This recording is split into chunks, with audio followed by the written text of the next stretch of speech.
એવી રીતે વાંધો નહીં આવે.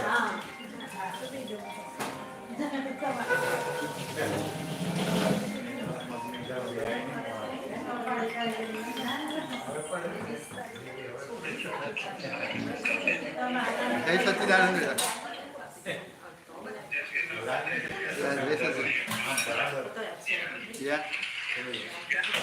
નમો વિતરાગાય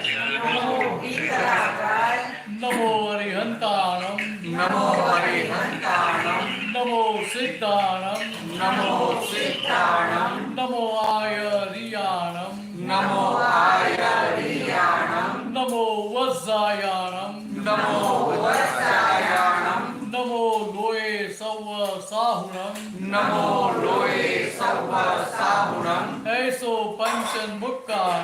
ऐसो पंचन मुक्कारो सौवपा वप्पनासनो मंगलाणं च सौवेसिं परमं हवै मंगलम् ओम नमो भगवते वासुदेवाय ओम नमः शिवाय जय सच्चिदानंद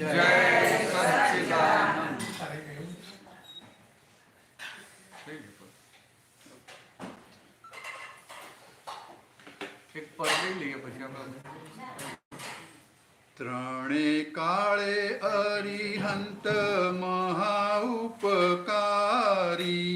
ત્રણે કાળે અરિહંત મહાઉપકારી વર્તમાને વિહરણા સિમંદર સ્વામી વર્તમાને વિહરણા સિમંદર સ્વામી જળહળતા દીવડાથી દેરાસર શોભજો જળહળતા દીવડાથી દેરાસર શોભજો જીનેશ્વર સિમંદરના જાપ નામ ઓપજો જીનેશ્વર સિમંદરના જાપ નામ ઓપજો જળહળતા દીવડાથી દેરાસર શોભજો જળહળતા દીવડાથી દેરાસર શોભજો મનોહારી મૂર્તિની સન્મુખે જ સ્થાપના મનોહરી મૂર્તિની સન્મુખે જ સ્થાપના કસ્તુરી ચંદન કેસરથી સ્પર્શું ચરણ આપના કસ્તુરી ચંદન કેસરથી સ્પર્શું ચરણ આપના રણ જણતા સ્વર તાલે ભાવના હોજો રણ જણતા સ્વર તાલે ભાવના હોજો સેમંદર સ્વામીજીની આંગી મુગટ સોહજો સિમંદર સ્વામીજીની આંગી મુગટ સોજો જળહળતા દીવડાથી દેરાસર શોભજો જળહળતા દીવડાથી દેરાસર શોભજો સ્વામી તમને નિરખતા નિખરતા સૌ આત્મા સ્વામી તમને નિરખતા નિખરતા સૌ આત્મા પ્રકૃતિએ ખુલ્લી પાંખે ઉડે છે આકાશમાં પ્રકૃતિએ ખુલ્લી પાંખે ઉડે છે આકાશમાં જણ જણતા ઘૂઘરાથી નર્તના હોજો જણ જણતા ઘૂઘરાથી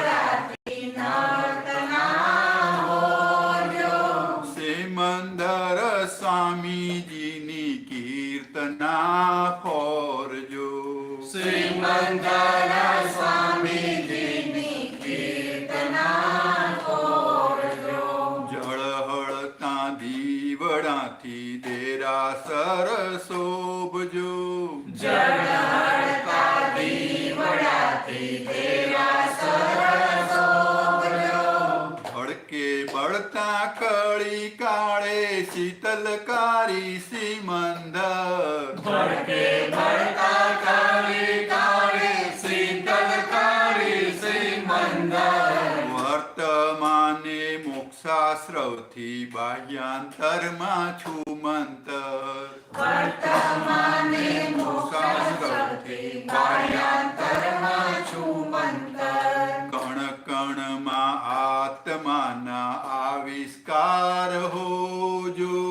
કણ કણમાં આત્માના આવિષ્કાર હોજો. સેમંદર સ્વામીજીના સ્વરૂપમ શૃંગારજો. સિમંદર સ્વામીજીના સ્વરૂપમ શૃંગારજો.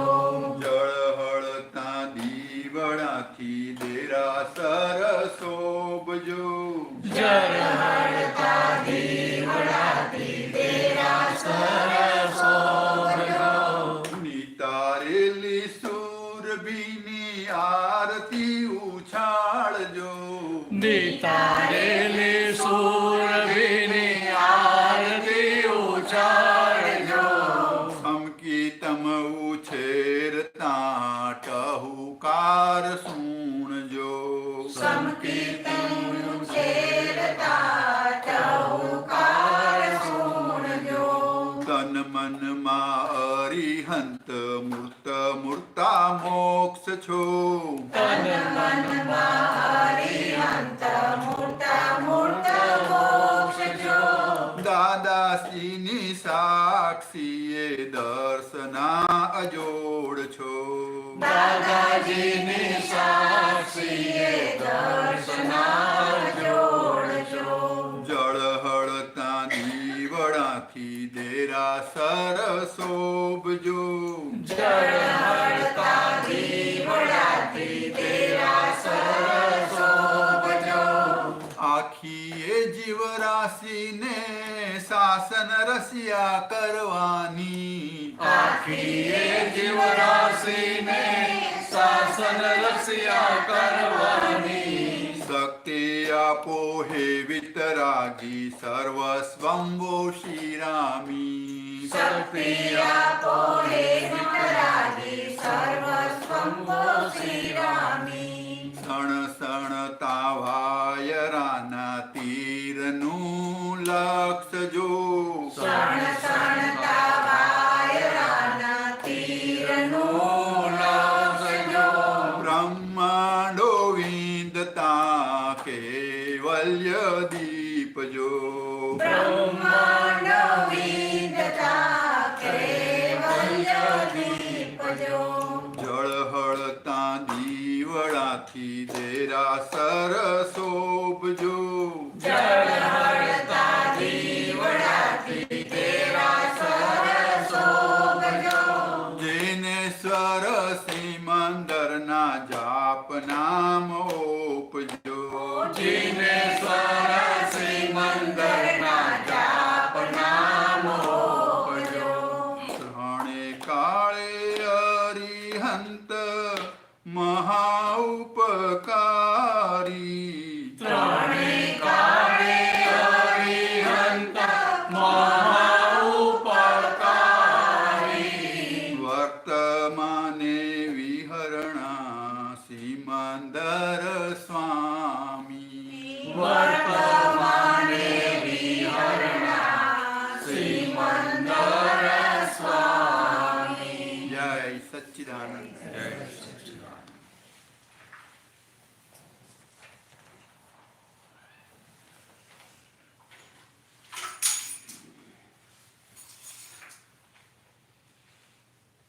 સિમંદર સ્વામી આપણે બધા કઈ ખબર જ નહીં ને, દાદા ભવન મળ્યા પહેલા તો આપણે જૈનોને ખબર નથી. જૈનો કેટલા એવું પૂછે કે આવતી ચોવીસના તીર્થંકર એવું પૂછતા હતા. પણ આ કેટલું મોટું કહેવાય કે આપણે બધા છે એકાદ કોઈ જૈન છે કે નથી? કોઈ નથી. ચાલ ધીરેનભાઈ ચાલ. હા ધીરેનભાઈ એકલા જ છે જો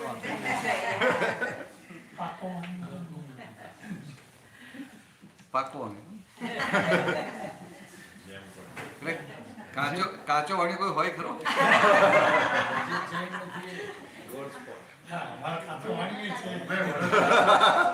વડોદરામાં મેં રહેતા હતા ને, આજુબાજુ બધા જૈનો જ હતા. હા તમે એકલા પહોંચી હોતા ને તો એ વખતે તો નાના હતા.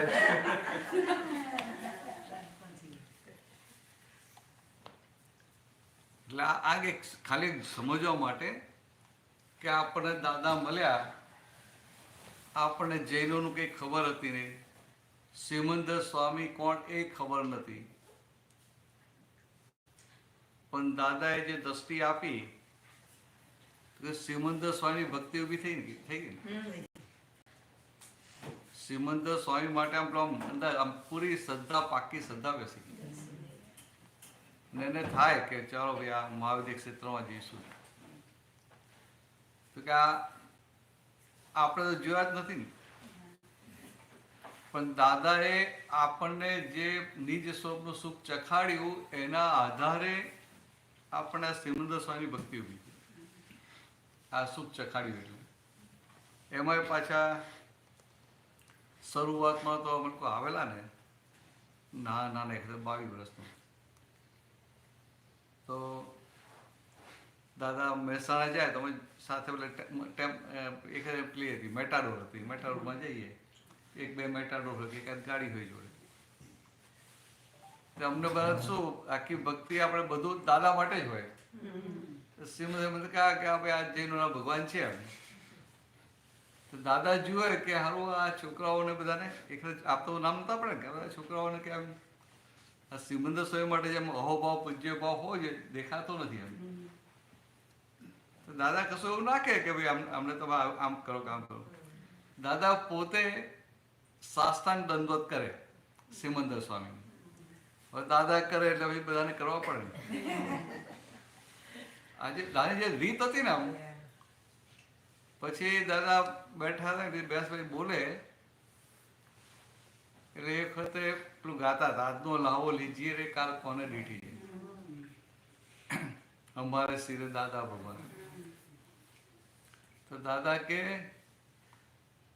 તમારા સિરે અમે અને અમારા સિરે આ સિમંદર સ્વામી. આ જેવો બોલે ને એટલે પછી આપણે થાય કે ઓ સિમંદર સ્વામી છે. નહીં તો કેવું આખું બધું આખું બધું દાદા ઉપર જ હોય. ના મેં અત્યારે બધાને હોય દાદા ઉપર જ, પણ સિમંદર સ્વામી માટે અહોભાવ રહે કે ભાઈ આપણે ત્યાં જવું છે. આમ જે આ તો જેના થકી પ્રાપ્ત થયું ને એની ઉપર જ બધું ચોટેલું હોય ને, સમજે? આ ભલે આ શું કહેવાય કે આ વિતરાગોનું વિજ્ઞાન. દાદા ભગવાનને આપણે કહીએ ને કે દાદા આ તો જ્ઞાન મારું કલ્યાણ થઈ ગયું, દાદા તમારું જ્ઞાન તો અમારું કામ કાઢી નાખ્યું. કેમ દાદા સહેજ જે ચાખવાનો ભાગ જ નહીં, ચોખ્ખું કહી દે કે આ અમારું વિજ્ઞાન નથી, આ તો વિતરાગોનું વિજ્ઞાન છે. આ તમે જુઓ ને કે આટલા 2500 વર્ષ પછી ખુલ્લું થયું, એમને કુદરતી ખુલ્લું થયું, કોઈ ગુરુ નથી, કોઈની હેલ્પ નથી, કુદરતી ખુલ્લું થયું. તો રોબથી કહી ના શકે કે અમને ખુલ્લું થયેલું વિજ્ઞાન છે. તો શું કે આ તો વિતરાગોનું વિજ્ઞાન છે, અમારું આમાં કંઈ નવું નથી. તો કે આ જે દાદાની જે મુક્ત દશા હતી ને કશું ચાખવાની વાત જ નહીં એમ. એટલે કે આ રિલેટિવમાં ઘૂસવાની વાત જ નહીં. અને આપણને કેવું થઈ જાય કે નાની નાની વાતમાં આપણી ખુરશી છોડીને ઘૂસી જાય ને, આપણી ખુરશી છોડી દે ને. જેથી તમને સમજાય તો જ્ઞાન લીધેલું છે ને? તમને કહ્યું લીધેલું છે ને? તો બરાબર એટલે સમજાય. મને એમ કે તમે હમણાં જ આવ્યા કે આપણે મહેશભાઈની વાત કરીને તો બહુ સારું. પાછા દાદા મને દર્શન કરેલા છે, ભાદરના જ ને. પણ એક જ વાર કરેલા છે બધા નહીં. પણ તો ફૂલોની પાંખડી બધી પાથરી હતી અને ઓહો જોવા જેવું દર્શન સરસ. અને એ ખબર માણસો બહુ નહીં, 250-300 ગુરુ પૂર્ણિમાથી જો એક ગુરુ એટલે એમની જે જગ્યા કે ને એ જગ્યાએ ગુરુ પૂર્ણિમા ઉજવેલી અને એ સિવાય બે પ્રસંગ થયેલા. દાદા જ્યારે પેલા ડૉક્ટર હુકો છોડ્યો કીકાણી. હા ડૉક્ટર કીકાણી હા એમને દાદાને પેલો શ્વાસની તકલીફ હતી ને એટલે બધું એ થોડો ચડી ગયો હતો શ્વાસ એટલે બધી ટ્રીટમેન્ટ કરેલી. તો એમને ફીમાં દાદાનો હુકો માંગેલો, દાદા કે આપ્યો. તો મહાત્મા કે દાદા તમે હુકો બંધ કરો ને એવું નહીં, આમ જરા આપણે વાતે ગાતે વિદાય આપીએ. એટલે પછી એના માટે ફંક્શન ગોઠવ્યું હતું ત્યાં. હા તમે કહો ને સદા સંસ્થાઓ સાથે કવિરાજે પદે બનાવ્યું તેના માટે. આ જે હુક્કો સુક્કો ને સુનો ચીટીઓ રહેલો.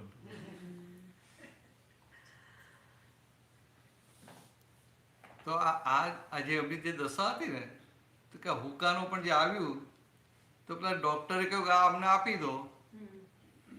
તો દાદા કે આ તો ખરો કે નાગર બચ્ચો નીકળ્યો કે કીકાણી નાગર ડોક્ટર કે તે તો એવું માગી લીધું કે લોકોનું કલ્યાણમાં બહુ મોટું એ કરી નાખ્યું. કારણ કે આ હુક્કો જોઈને કેટલાય લોકો ભાગી જતા હતા. એમાં પાછા આમના જેવા નહીં પણ જૈનો હોય તો જૈનો થાય કે આ તો વ્યસન છે, જ્ઞાની કેમ ના કહેવાય? તો કે આ ગ્રહસ્થી વિશે જે જ્ઞાની કેવી રીતે કહેવાય? પછી પહેલા ફૂલની માળા પહેરતા હતા ને એટલે કે આ માળા પહેરે છે, આ પુષ્પ પાંખડી જ્યાં દુભાય કે ને. એટલે દાદા પાસે આવવું ને એ જેમ અભિમન્યુના 7 કોઠા વિંધ્યે ત્યારે હોય ને એવું હતું. કારણ કેટલાક લોકો તો ત્યાં મામાની પોરમાં દાદા પગથિયે ચડે અને દરવાજા સુધી આવીને પાછો જતો રહે. પુણ્યનો યોગ ના આવે તો નજીક ના આવે. એટલે જેમ અભિમન્યુના 7 કોઠા હતા ને એવું એક તો આ દાદાનો ગ્રહસ્થી વેશ એટલે અડધા ભાગી જાય. પછી પેલા ફૂલના હાથ ચડાવે એટલે જૈનો ભાગી જાય કે આવું તો હોતું હશે કે. એમાં પાછા હુકો પીતા જુએ તો બીજા અડધા ભાગી જાય કે ભાઈ આવા તો જ્ઞાની હોતા હશે જે હુકો પીએ છે. અને દાદા પાછા કેવા બધા દાદા કહે ને દાદા આ હુક્કાને લઈને બધા આવતા નથી એમ. પણ દાદામાં આપણો અહંકાર નહીં એટલે કે ચાલો બધા નથી આવતા હુક્કો છોડી દઈએ. અહંકાર નહીં ને, અહંકાર શૂન્ય દશા. અને આપણો અહંકાર વાળો ભાગ હોય ને તો આપણે તરત આમ કે ચાલો જોવા દો બધા નથી, આ બધાને અટકણ પડે છે કે આપણે બંધ કરી દઈએ. તો એમને કોઈ નિમિત્ત કહેનારું નિમિત્ત જોઈએ. એટલે આ મહામુક્ત દશા. ત્યાં આપણા ડૉક્ટર કીકાણી નિમિત્ત મળ્યા એટલે પછી છોડે એટલે ભાઈ ત્યાં એ ત્યાં કરવું પડે. ને ખંભાત એક મહાત્મા હતા એમને કહ્યું દાદા તમારો હુકો મને આપો. દાદા મૂલચંદ કહીને હતા દાદા હુકો એમને આપી દે.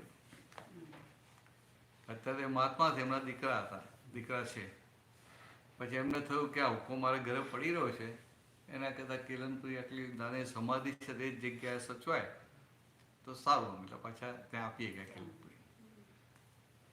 પછી આ સમજવાનું કે સારું આપણને તો અહીંયા બેઠા છીએ ને કે આપણે જમતા હોઈએ તો આપણને કંઈક આમ ગુલાબજાંબુ બીજું લેવું હોય ને તો વિચારે ખારું બીજું લઈશ ને પણ બીજા બધા મહાત્માઓ શું વિચારશે કે સારું હજી આ ખાવામાં હું નહીં કરતો નથી. એટલે એવું કહીને બ્રેક મારે. સમજે કે બીજા શું વિચારશે. જ્યારે દાદા ફૂલનો હાર કરતા હતા એવું ના થાય કે એટલે અંદર પેલો એ નિકાલી અહંકાર ઊભો ના થાય કે ભાઈ આ બધાને એ થાય છે એટલે છોડી દઈએ એવું નહીં. આપણને હોય કે અહંકાર સંપૂર્ણ ગયો ને એની આનું આ પ્રમાણ છે. આ પોતે દેહના માલિક નતા મન વચન કાયના માલિક નતા, એનું આ પ્રમાણ છે.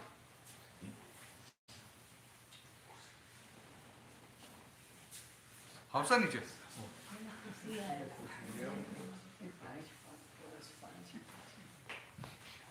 જતા એ ભાઈ જાઓ જોડે, વાંધો નહીં. આપણે તો આપણા ઇન્ફોર્મલ સત્સંગ છે.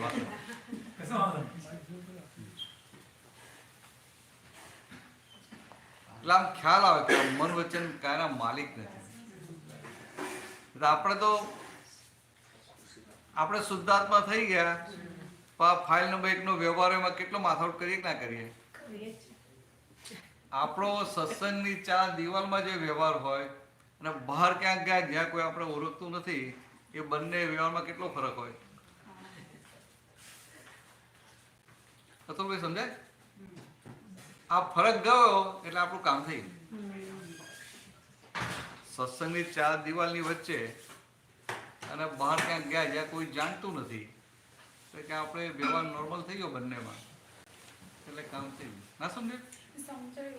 મને એકદમ વિચારવા પડે ને. વિચારતી કે આપણે એવું ના કરીએ ને કે આપણે સહજ રહેવું હોય ને, તો બી બહારના લોકો સહજ નહીં રહ્યા. બિકોઝ એ લોકો જ આપણને કરે કે આ એટલીસ્ટ ઘરમાં તો આવું કરે, બહાર તો એને આટલું સાચવી દેવું જોઈએ, એટલે તમને ખબર જ ના પડે કે શું કરવું. તમારે સહજ રહેવું છે પણ લોકો નહીં રહેવા દે. એવું નહીં, તમારે લોકોના પ્રમાણે કરવું છે. ના, નથી કરવું કે આ વ્યવસ્થા જે ઉદય આવે એ ચાલવા દેવા જોઈએ. આપણને તેવું જ કરવું હોય, ચાલવા દેવું જ હોય આપણને, જે સહજ ને થતું હોય. હવે લોકો એવું બોલશે ને તો કોના માટે બોલશે? દર્શનાબેન માટે કે તમારા માટે? એવું બધું ખબર પડે આપણને. એવું નહીં ખબર પડે નહીં. આ જો એટલે ભૂલ ક્યાં થઈ સમજો. લોકો બોલશે દર્શનાબેન માટે, તમે શુદ્ધાત્મા છો, તમે ડિલિવરી લઈ લો છો ને. ના લઈએ ને તો આપણને કે આટલું કહીએ તો બી નહીં ખબર પડતી કે આ મને બહુ ક્વેશ્ચન જડ જેવી છે, આમ જડ જેવી છે, ઓકે ને? હા, બરાબર. પરફેક્ટ. તારા જેવી જ છો. કામ તારા જેવું જ છે. તમને બેન એટલે સારું ભાવે. તમને બેન એટલે સારું ભાવે. હા, બંને સારું ભાવે.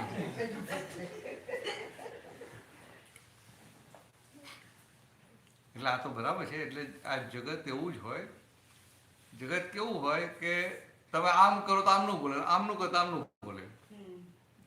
વ્યવહારમાં શું કે ના બોલવામાં નવ બોલ, ના બોલે તો કે મોંમાં મગ ભરે છે, બોલે તેના બોરવે છે, એવું કહેવાય. એટલે આ જગતને પકડાય એવું નથી. આપણે તો આપણી ગાદી ઉપર રહીને બાકીનો નિકાલ કરીને છૂટી જવા. ખ્યાલ? પછી અંદર સુરવીરતા આવે. પેલું સહેજ ગાદી પછી ઉતરીએ ને એટલે આ દર્શનાબેનના ભાગમાં સહેજ ઘૂસીએ ને એટલે પેલી સુરવીરતા જતી રહે ને પેલી ઓરિજિનલ સુરવીરતા આવે. આ જે છે ને આ પ્રાકૃતિક સુરવીરતા કહેવાય ને પેલી ઓરિજિનલ સુરવીરતા આવે, ખુમારી, પોતાની સ્ટેટ ઓફ બિંગની દશાની ખુમારી આવે. એટલે આપણે ત્યાં જવાનું છે. આવું ધ્યાનમાં રાખવું. બહુ ઉતાવળ નહીં કરવાની. ઉતાવળ બહુ નહીં કરે, ધીરે ધીરે ખાલી સમજી રાખવાનું. ઉતાવળ કરીએ પાછું એમાં પાછા ઉતરી જાય ખુરશી પરથી. ના હોય કોઈને ઉતાવળ નહીં કે મારે એક જ અવતારમાં જવું છે, હોય ને? ના કે મારે એક જ અવતાર. કેટલાક તો એવું કે મારે તો આ જ અવતારમાં મોક્ષ જવું છે. તું ભાઈ જા ને, ચાલ તું જા ને, મારી જગ્યા રાખજે. હવે દાદા આટલું કે ને તો એવું કે ના મારે તો આ જ અવતારમાં જવું છે, અને પાછો બહાર કઈ ઠેકાણા તો દેખાતા ના હોય. હવે લક્ષણ વગર કઈ મોક્ષના દરવાજા ખોલી આપે છે. એટલે આ મોક્ષના દરવાજા તો ક્યારે ખુલે કે આ ચાર્જ થતા કસાયો ને ડિસ્ચાર્જ કસાયો પણ બધા ખલાસ થઈ જાય ને ત્યારે. અત્યારે તો આપણને કહે કે ડિસ્ચાર્જ ભાગમાં આ ભરેલો માલ છે, ભરેલો માલ ફૂટે છે, વાંધો નહીં, બરાબર છે. પણ ભરેલો માલ ફૂટે છે એવું ક્યારે કહેવાય? તમે એક બાજુ ભરેલા માલનું રક્ષણ કરો અને બીજી બાજુ કહો કે આ ભરેલો માલ ફૂટ્યો છે, આ તો મારો ભરેલો માલ ફૂટે છે, તો કે એને ભરેલો માલ ના કહેવાય. ભરેલો માલ, જે પણ ભરેલો માલ ફૂટે અને એ આપણે આ મોક્ષ માર્ગમાં હોવો ન ઘટે એવો હોય તો તરત અંદર ખટકો રહેવો જોઈએ. ત્યાં ભરેલો માલ જેવું કહીએ ને એટલે પોલ મારી કહેવાય, પોલ મારી કહેવાય. અને આપણે શું છે કે રક્ષણ માટે પોલ મારીએ, આ ફાઇલ નંબર 1ના રક્ષણ માટે. એટલે ત્યાં પછી આ ફાઇલ નંબર 1નું રક્ષણ કરવું બંધ કરીએ ને તો અંદર આખી સુરવીરતા ખુલ્લી થાય. પછી પરાક્રમ ભાવ તો બહુ પછી આવે, એક આખી સુરવીરતા ખુલ્લી થાય. એટલે પૂછજો, આપણું નાનું ગ્રુપ છે, સારું પૂછાય. આપણા આ બધા ઓળખે જ છે ને, તો આ બધા ઓળખે જ છે ને એટલે પૂછાય.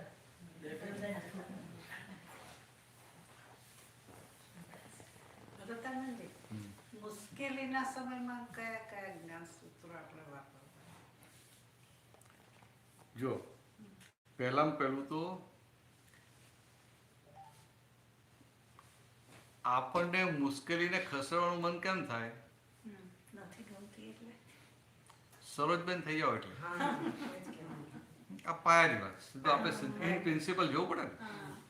બાકી હું તમને કહ્યું કે આ મુશ્કેલ સમય આવતો આ ત્રિમંત્ર બોલજો, આમ કરજો, આમ કરજો. ભાઈ તમે આ જે પ્રશ્ન કહો ને એટલે કહું કે આ તમે જે પ્રશ્ન કહો કે આપણે મુશ્કેલીનો સમય આવે ત્યારે કેવા કયા સૂત્રો વાપરવા, તો પહેલામાં પહેલું તો મુશ્કેલી આપણને આવે છે, આપણને આવતી જ નથી. ટપાલ લેવાની જ શા માટે? હવે ફાઇલ નંબર 1ને મુશ્કેલી આવે છે ને ફાઇલ નંબર 1 આપણો નજીકનો પડોશી છે એટલે એ સાથે વ્યવહાર તો ખરો ને. એટલે પછી આપણે એને કેવું પડે કે ભાઈ આ મુશ્કેલી આવે છે ને એ કે ઉપરથી ટપકી થોડી પડે છે. તો કે આ પાછલા જન્મમાં જાણતા અજાણતા તે ટેન્ડર ભરેલા છે, સહીઓ કરેલી છે માટે આવે છે ને. અને હવે તારે એમાંથી બહાર નીકળવું છે ને તો બહાર ક્યારે નીકળાય કે જે ના ગમતા સંજોગને ગમતા કરીએ ત્યારે. સમજાય? હું ગમે એટલા સૂત્રો વાપરું, ગમે તે કરું ને એ કામમાં નહીં લાગે. આ મુશ્કેલી આવેનું કે હું અભિયાભાસ સ્વરૂપ છું, બરાબર, પણ તમે ડિલિવરી લો છો એનું શું? પહેલા પેલું ડિલિવરી લેવાની બંધ કરવી પડે ને, ટપાલ લેવાની બંધ કરવી પડે.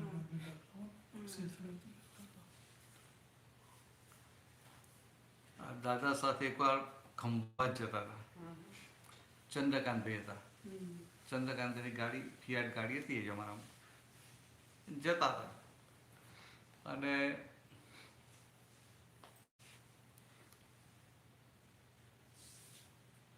રસ્તામાં કે પેલું કૂતરું કે મરી ગયું છે ને એટલે પેલા પક્ષીઓ બધા આવી જાય ને ખાવા માટે. તમારી ગાડી ગઈ તો પેલું પક્ષી પેલું ગીત જો કે ઉડ્યું ને તો ઉડ્યું પણ કઈ હવે ગાડી અથડ્યું, ગાડીને અથડ્યું. એટલે આમ 50 ફૂટ આગળ ગયા એટલે ચંદ્રકાંતે પૂછ્યું, ના દાદા નતું પૂછ્યું, ચંદ્રકાંતે પૂછ્યું કે આ થયું તો તને શું થયું? ચંદ્રકાંતે મને પૂછ્યું તને શું થયું? હું નવો જતો એ ખરે. એટલે આ તો પેલું આપણે જે ગાંધું હાંપ્યું હોય પેલું પેલી રીતે જે ફિટ થઈ ગયું હોય ને એટલે મેં કહ્યું ગાડી તમે જ ચલાવો છો પણ હું તમારી જોડે બેઠો છું ને એટલે મારા ભાગે થોડું આવે ને એટલે કહું મેં પ્રતિક્રમણ કર્યું.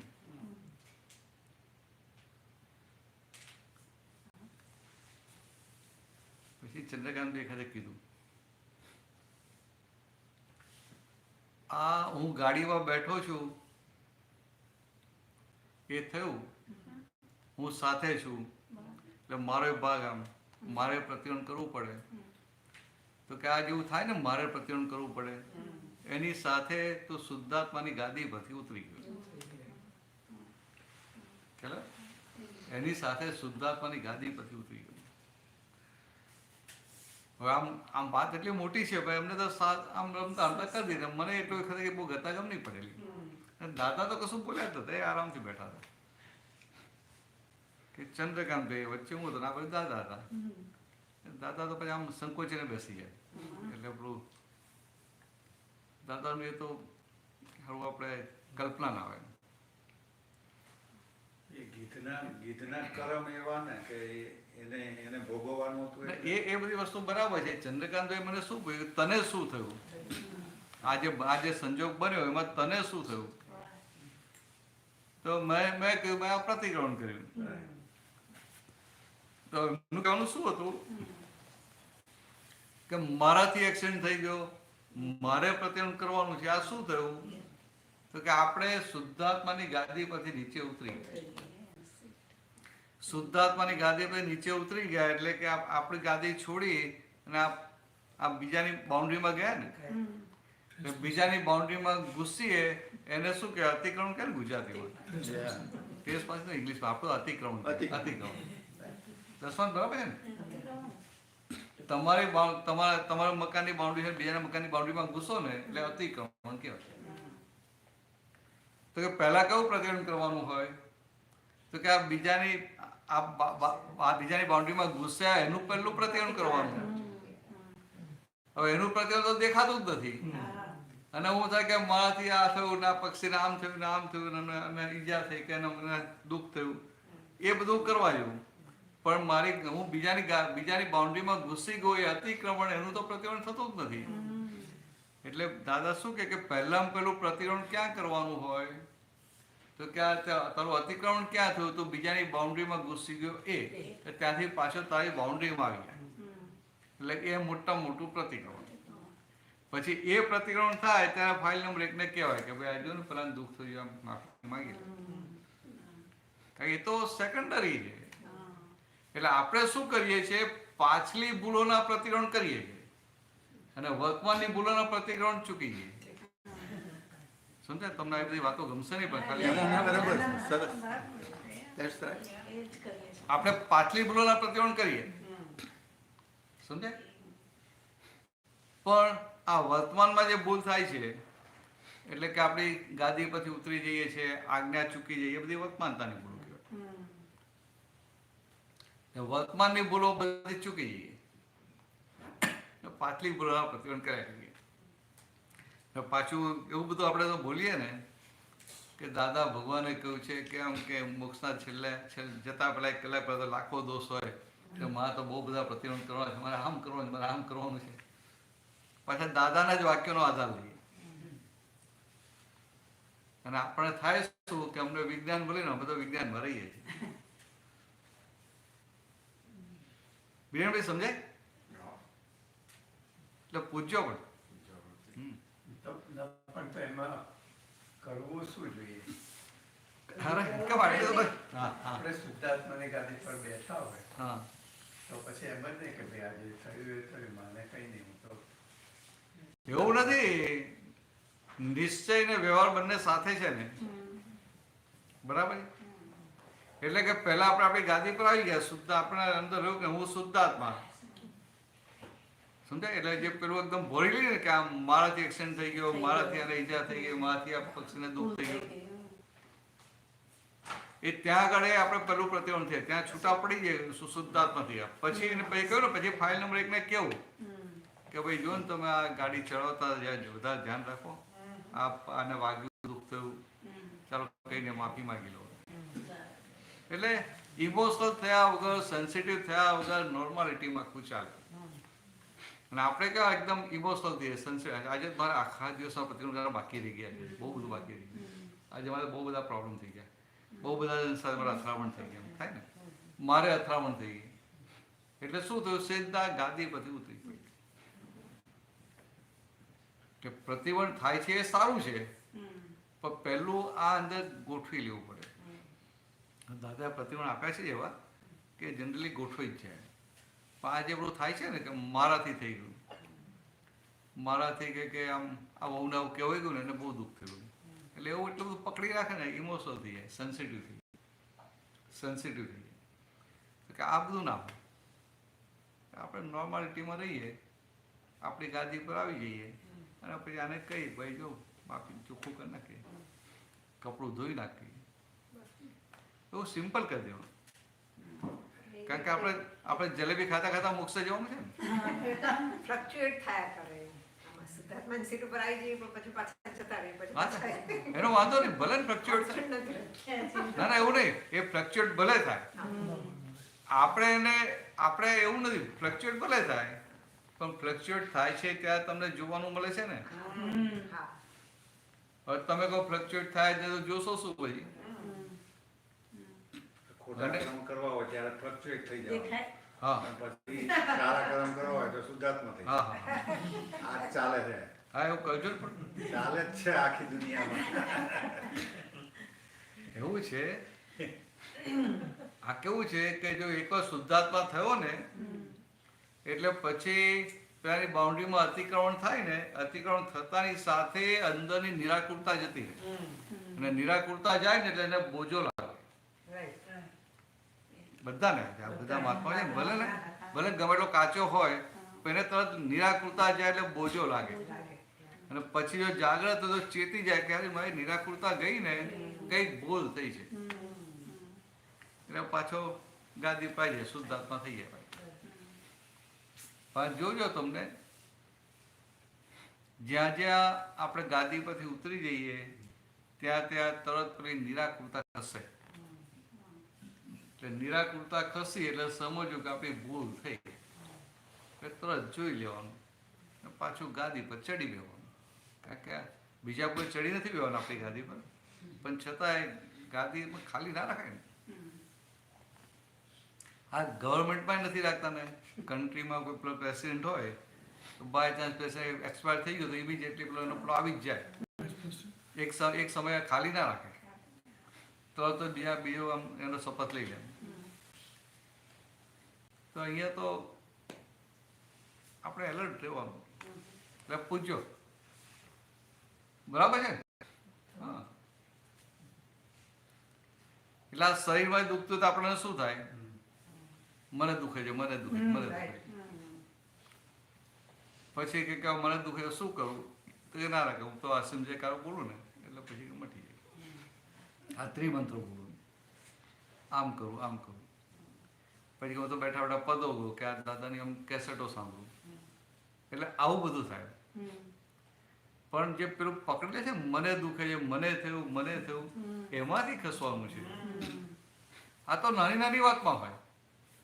હમણાં તમે રસોઈ બનાવી હોય ને, રસોઈ બનાવી હોય અને જમનારા પેલા બહારથી આવ્યા હોય અને પૂછે જ નહીં, કહે જ વાત જ ના કે સારું થયું છે, એમ તો શું થાય?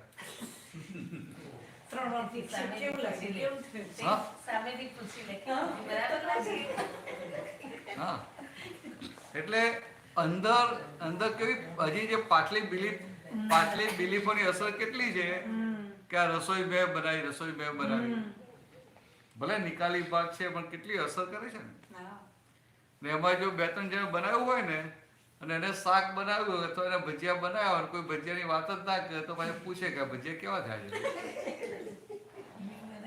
તો પાછું કોઈ કેવું હોય કે મને તો ભજીયા ભાવતા જ નથી, તો જો હાલત થઈ જાય. હસબન્ડ વાઈફ ના થાય? પત્ની હોય એને આમ સારી રસોઈ બનાવવાની ટેવ હોય અને હસબન્ડને જે આવે ખાઈ લે, શું બોલે જ નહીં. તો એવી અંદર છટકે ને આમ તો રોજ નવું બનાવવું, એક શબ્દ બોલતા નથી. ને પેલાને કોઈ બગડે તોય કશું ના બોલે, એની પ્રકૃતિ એવી હોય. તો પછી આ બંને પ્રકૃતિ ભેગી થાય એટલે લડાઈ ઝઘડા થાય. મળે નહીં પછી. હા, બોલે તો બીજા દિવસ મળે નહીં. ના, એને એવું થાય કે હારું છે નથી કહેતા, એવું નહીં. પેલે એમને શું થાય કે હારું છે તોય નથી બોલતા, એમ બગડે તો નથી બોલતા, કઈ વાત, પણ સારું છે બે શબ્દો તો કહે કે હારું બન્યું છે, કે આ તમને આ ભાવે છે તો બીજી વાર બનાવો એમ. એટલે આ જગત આવું છે. તમે ના બોલો ને વ્યવહારથી તોય પ્રોબ્લેમ થઈ જાય, અને પછી વ્યવહારથી બોલવા જાઓ ને તોય પ્રોબ્લેમ થાય. તમે કહો ને કે આ બહુ સરસ થયું છે તો બીજી વાર જાઓ તો જ બનાવે. બરોડા એક મહાત્માને હું ત્યાં 5 વર્ષમાં 4 વાર જમવા ગયો હતો તો 4 વાર વેડમીટ બનાવેલી. આમ રહી તો 5 વર્ષમાં 4 વાર વેડમી બનાવી હતી. તો મને અંદર વિચાર કે આ બંને વેડમી છે કે બીજું આવડે છે નથી આવડતું. રાઈટલી કહું છું.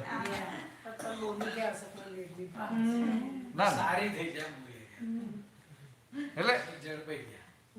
એવો ઝડપાયો તો અહીંયા અમેરિકામાં 84માં અમેરિકા આવ્યો હતો ને દાદા ભવાની સાથે, તો ત્યાં જોન્સન સિટી, ત્યાં મારા કાકા એટલે પપ્પાના પેલા પિતરાય ડઝિંગ, ત્યાં એમને ત્યાં ગયો હતો 2-3 દિવસ રહેવા માટે. પછી એ તો ડૉક્ટર એટલે એ સવારે જતા રહ્યા, એ કાકા ને કાકી સવારે જતા રહ્યા, હું આખો દિવસ ઘરે એમ. એટલે મને સમજાવ્યું બધું કે આવી રીતે આ ફ્રીજમાંથી લઈ લેવાનું, આવી તો ઓવનમાં ગરમ કરવાનું, પછી આ પાછળ ખુલ્લું ચા છે તો ફરજે કરજે, અહીંયા જ્યુસ છે. પછી હવે ગયા તો એ તો 8 કલાક 8 કલાક હું એટલો બાદ કરવાનું શું. પછી તો પાછળ ગાર્ડનમાં ગયો, પાછળ બેકયાર્ડમાં. તો બેકયાર્ડમાં ગયો તો પેલું બાજુનું જે ઘર હતું ને એની પેલા એટલી 1.5 ફૂટની પેલી વાડ કરેલી હતી. બાજુમાં જે લેડી હતી બહુ સારી હતી એમ. હવે એક તો મને ઇંગ્લિશ બોલતા આવડે નહીં, એટલે મને કોઈ મતલબ વાત કરે હું તો દીધે જ રાખું, વાત કરાય જ રાખું, કામ કરતા આવડી જાય. સમજે કાંઈ ત્યાં ગુજરાતમાં ભણેલા, ગુજરાતી મીડિયમમાં ભણેલા, પછી કોલેજમાં ઇંગ્લિશ મીડિયમ ખરું, પણ કોલેજમાં તો આપણે વાતમાં તો ગુજરાતી જ હોય ને. એટલે પેલી બધું મને પૂછે એમ, એટલે મેં કહ્યું કે આ ડૉક્ટર મહેતા મારા અંકલ થાય. તો પછી એ તો આવ કે આ બાજુ એમ, એટલે મને તો પેલો હતો હું જમ્પ કરીને જતો હતો, no not from here, not from here, come from the front. સારું ગયા બેસાડ્યા. પછી મને કે તું કેક ખા એમ કે. હવે હારું એ જમાનામાં 84માં આપણે ઇન્ડિયામાં કેક ખાતા જ નતા, મને કેક ભાવે નહીં. અને પછી એક્ઝામ બધું હોય ને એટલે એમ કહે નહીં મારે એક્ઝામ મારે કેક નથી ખાવી, કારણ કે એક્ઝામ તો ના કે મારો હસબન્ડ છે ઇઝ પ્યોર વેજીટેરિયન, તો this cake is without eggs. એટલે એને મને આપી, ખાધી, મને કે એટલી ભાવી નહીં, કારણ કે પેલો ઇન્ડિયામાં ખાતા જ નતા ને. એ વખતે આ બર્થડેમાં કેક કાપવાનો રિવાજ નતો ઇન્ડિયામાં. હવે આપણું વ્યવહારથી કેવું પડે ને, તો મેં કહું કે આ કેક બહુ સારી બની. તો પછી તો પાછો આવ્યો. પછી ત્રીજે દિવસે હું જવાનો હતો તો હવાના પણ પેલી લેડી આવી ગઈ હાથમાં કેક લઈને. મારા કાકાને કઈ વેરી યોર નેફ્યુ કે, એટલે કે શું થયું, અરે કે એને કેક બહુ પાડે એના માટે કેક બનાવીને લાવીશું. એટલે જો એટલે વ્યવહારમાં બધું આવું જ છે. તમે આમ બોલો તો આમ ફસાય ને આમ બોલો તો આમ ફસાય. એટલે આ બધું જાણીને આપણે આપણી રીતે પેરેન્ટ્સ રાખીને દેવું પડે. ખ્યાલ આવે? બંને બાજુનું છે. તમે બોલો તોય પ્રોબ્લેમ થાય, ના બોલો તોય પ્રોબ્લેમ થાય. પણ કેવું છે, બધાની અપેક્ષા હોય કે સારું બનાવ્યું હોય ને કે આ સારું બન્યું છે, તેને સારું લાગે, બનાવનારને સારું લાગે. આપણે કે આપણું કામ કે બનાવનારનું કરતા પર કરવાનું નથી, આપણું કામ આપણે કરતા પડતા રહેવાનું છે. સમજે? આપણે તો ફાઇલ નંબર 2 હોય ને એને શુદ્ધાત્માનું પાકું કરાવવા જઈએ અને આપણું ચૂકી જઈએ. 10 મિનિટ બરાબર છે? એમનું નથી કરાવતા ને? એ તો પાકા છે ને? હા, એ તો પાકા જ છે ને? બોન જૈન કહે છે. બોલો એટલે શું કહે, તમે ખરેખર જૈન નથી, ખાલી બોન જૈન જ છો. આ તો હવે મને સમજાયું આવું બધું, તમે નતું સમજાતો. નહીં લડાઈ બોલો, ચિંતા નહીં કર.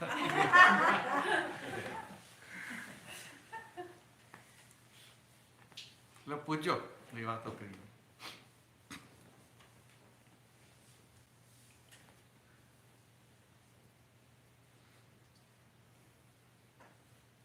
આપણને અંદરથી જે કહે કે ભાઈ આપણે શુદ્ધાત્મા પદમાં રહેવાનું, પાડોશી જુદા, એ ભાગ બુદ્ધિનો કે પ્રજ્ઞા? હવે તો પ્રજ્ઞાનો. ઘણીવાર પ્રજ્ઞાને આપણે જે સદબુદ્ધિ કહીએ કે સારી બુદ્ધિ કહીએ, એનો ડિફરન્સ કેવી રીતે પડે, એ કેવી રીતે ખબર પડે? સદબુદ્ધિ બધાનામાં હોય, જ્ઞાન ના હોય ને એનામાં સદબુદ્ધિ હોય.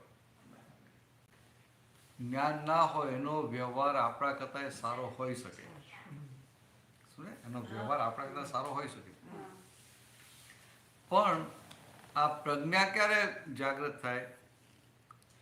તો કે આ હું શુદ્ધાત્મા જે ભાન થાય ને, હું શુદ્ધાત્મા જે લક્ષ બેસે પછી જ પ્રજ્ઞા અંદર ખુલ્લી થાય અને પ્રજ્ઞા અંદર છૂટી પડી પછી એ પ્રજ્ઞા જાય નહીં. પણ એટલું થાય કે પ્રજ્ઞા તમને ચેતવે અને આપણે શું કરીએ? આંખ આડા કાન કરીએ,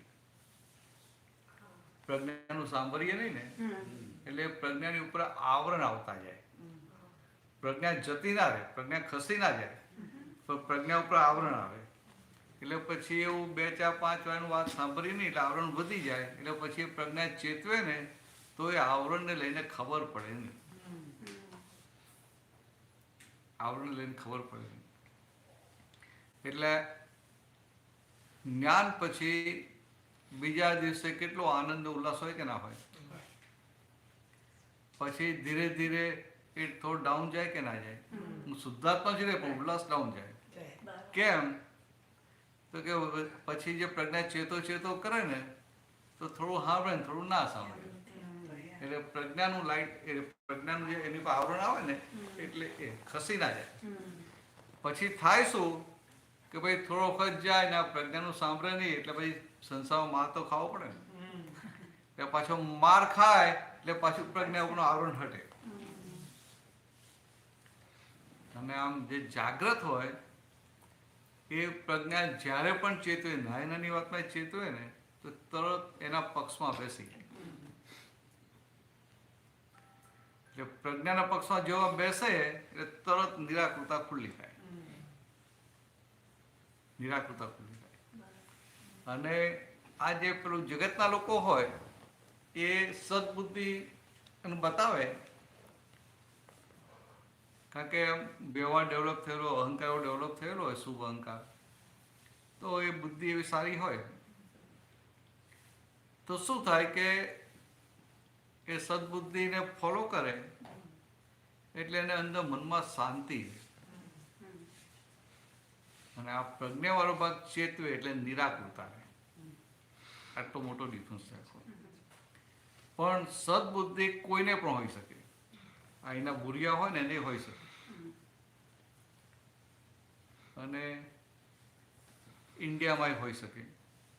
જ્ઞાન ના હોય એને હોઈ શકે. અને જ્ઞાન ના હોય એમાં એવું એ બને કે આપણા કરતા વધારે હોય.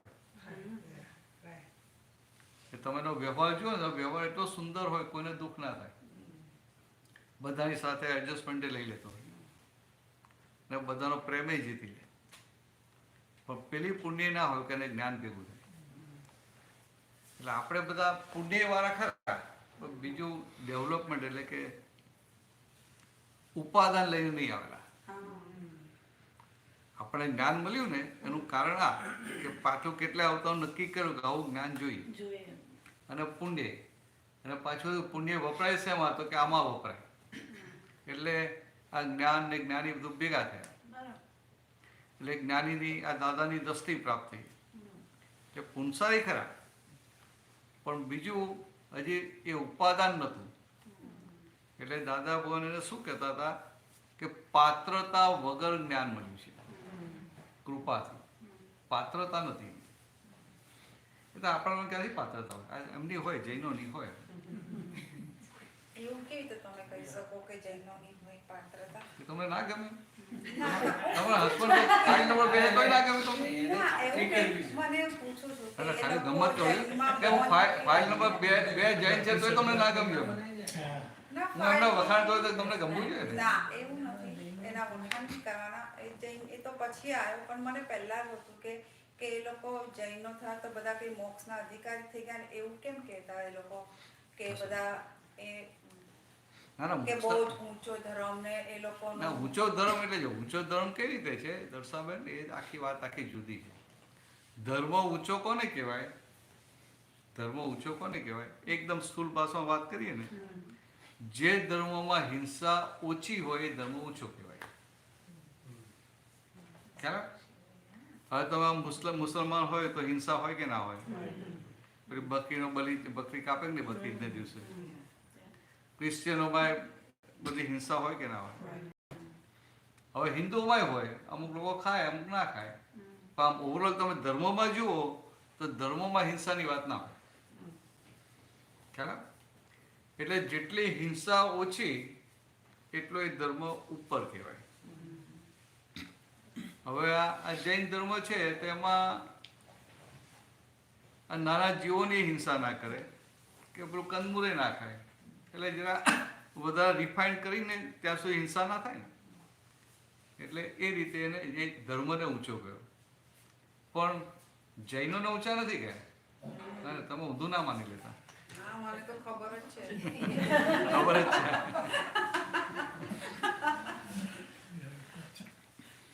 એટલે કે ધર્મ ઊંચો છે, રાઈટ. જન્મ ઊંચો છે એ પ્રમાણે એ લોકોની તપશ્ચર્યા વધારે આપણા કરતા. ના એટલે આપણે 11 કરીએ તો તપશ્ચર્યા કરીને કે વધારે ખાઈને કોઈ Yeah, મોક્ષે એ ના લોકો જાય. એ નહીં જાય. એટલે મારું કેવું શું છે, ત્યારે દાન કરે છે. મારું કેવું શું છે કે ભલે જ્ઞાન નથી પણ હિંસા ઓછી છે. પછી હવે સમય બદલાયો, આ કલયુગ આવ્યો, 5મો આરો આવ્યો, એટલે પછી સ્થૂળ હિંસા પકડી લીધી. અને પછી આ જે કસાયોને લઈને હિંસા થાય છે એ જાગૃતિ આખી જતી રહી. એટલે કે આ ક્રોધ આવે જે હિંસા થાય એ વાત ભૂલી ગયા. એટલે કે આ જે કસાયો થાય ને કસાયોને લઈને હિંસા થાય છે એ મોટી, અને પેલી તો સ્થૂળ હિંસા છે, પેલી એકેન્દ્રિય જીવોની કેવી હિંસા છે એ વાત ધ્યાનમાં ના હોય. આ તો જો કે હવે આપણે તો હિંસા કરનારા ના રહ્યા ને, ના રહ્યા. અને હિંસા કરનાર ના રહ્યા એવું કહીને આપણે એનો બચાવ નથી કરતા. આપણે પાછું આનાથી હિંસા થાય તો આપણે કહીએ ખરા કે ભાઈ આ ના હોવું ઘટે, મોક્ષે જેવું છે ને તો આ બધાથી મુક્ત થવું પડશે, એટલે એવું કહીએ ખરા ને ટપાલ લઈએ નહીં. અને સજ મોટું થઈ ગયું તો પ્રતિક્રમણ કરાવડાવીએ. મારું એવું માનવું છે કે જેમ દાદા ભગવાન કહે ને કે ભાઈ 3 અવતારે મોક્ષ થશે, 5 અવતારે મોક્ષ થશે, તો એવા ઘણા બધા મનુષ્યો જેમનો મોક્ષ આવી રીતે બહુ ટૂંક સમયમાં થવાનો છે, એ લોકો જૈન કુળમાં જન્મે. જૈન ધર્મમાં તમે કીધું હિંસા ઓછી છે, પ્લસ જૈન ધર્મ દાદા ભગવાને શરૂ કર્યું એ સિવાય એકલો જૈન ધર્મ જ એવો છે આખા વર્લ્ડમાં કે જ્યાં પ્રતિક્રમણ કરવાની વાત કરે છે. અને અમારા શાસ્ત્રોમાં પણ ઘણું બધું કહેલું છે આવી રીતે કે આવી રીતે કસાય નહીં કરવાના, કસાય દોષ આ તે બધું લોકો સાંભળે ન સાંભળે, સમજે ના સમજે વાત અલગ છે, પણ કે છે. પછી બધા ઋષિ મુનિઓ છે, જૈન સાધુઓ, એ લોકો પણ જ્યારે ચોમાસું કરે ત્યારે રોજ આવી રીતે વ્યાખ્યાન છે, આવી રીતે સભા ભરી હોય તો 1.5 કલાક બધું સમજાવે. એટલે એ રીતે મને એવું લાગે કે જૈન ધર્મને ઊંચો કહેતા હશે કે ભાઈ મનુષ્યમાં વધારે આવતા કે દે વેરી ક્લોઝ ટુ મોક્ષ. ના, એવું છે કે હિંસા ઓછી થઈ એટલે એને ઊંચો ધર્મ કહ્યો. હવે આ 5મો આરો છે ને, બહાર આવું બધું ના બોલતા હોય, પેલા ઝઘડા થઈ જાય. આ 5મો આરો છે ને એટલે જૈન ધર્મમાં જૈન કુળમાં જન્મે ખરા પણ મોક્ષની પાત્રતા ના હોય. મોક્ષ માટે પાત્ર ક્યારે થાય કે ક્રોધમાન મારો ઓછા થાય ત્યારે. અને આમ બહુ જાડી ભાષામાં દાદા મને શું કીધું કે મોક્ષ માટે પાત્ર કોને કહેવાય કે જેને આખા વર્ષમાં માંડ 1 કે 2 વાર કસાય થતા હોય ને, 1 કે 2 વાર આમ પ્રભુ શું કહેવાય, મુશ્કેલી આવતી ના મુશ્કેલી નહીં, એટલે કે 1-2 વાર ઘરમાં થોડું અંદર ખટપટ થતી હોય 1-2 વાર આખા વર્ષમાં, તો એ મોક્ષ માટે લાયક કહેવાય. હવે હાલ અત્યારે તો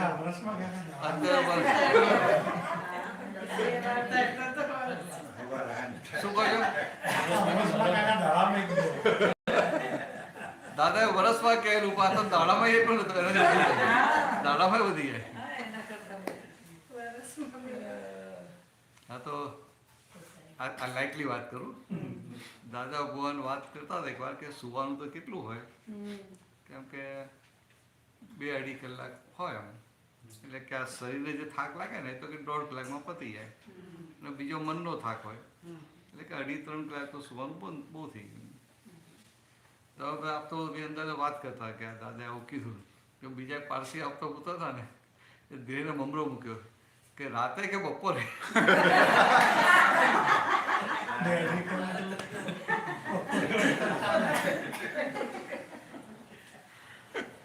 એટલે આવું છે કે ભાઈ આખા વર્ષમાં કે એક દિવસ.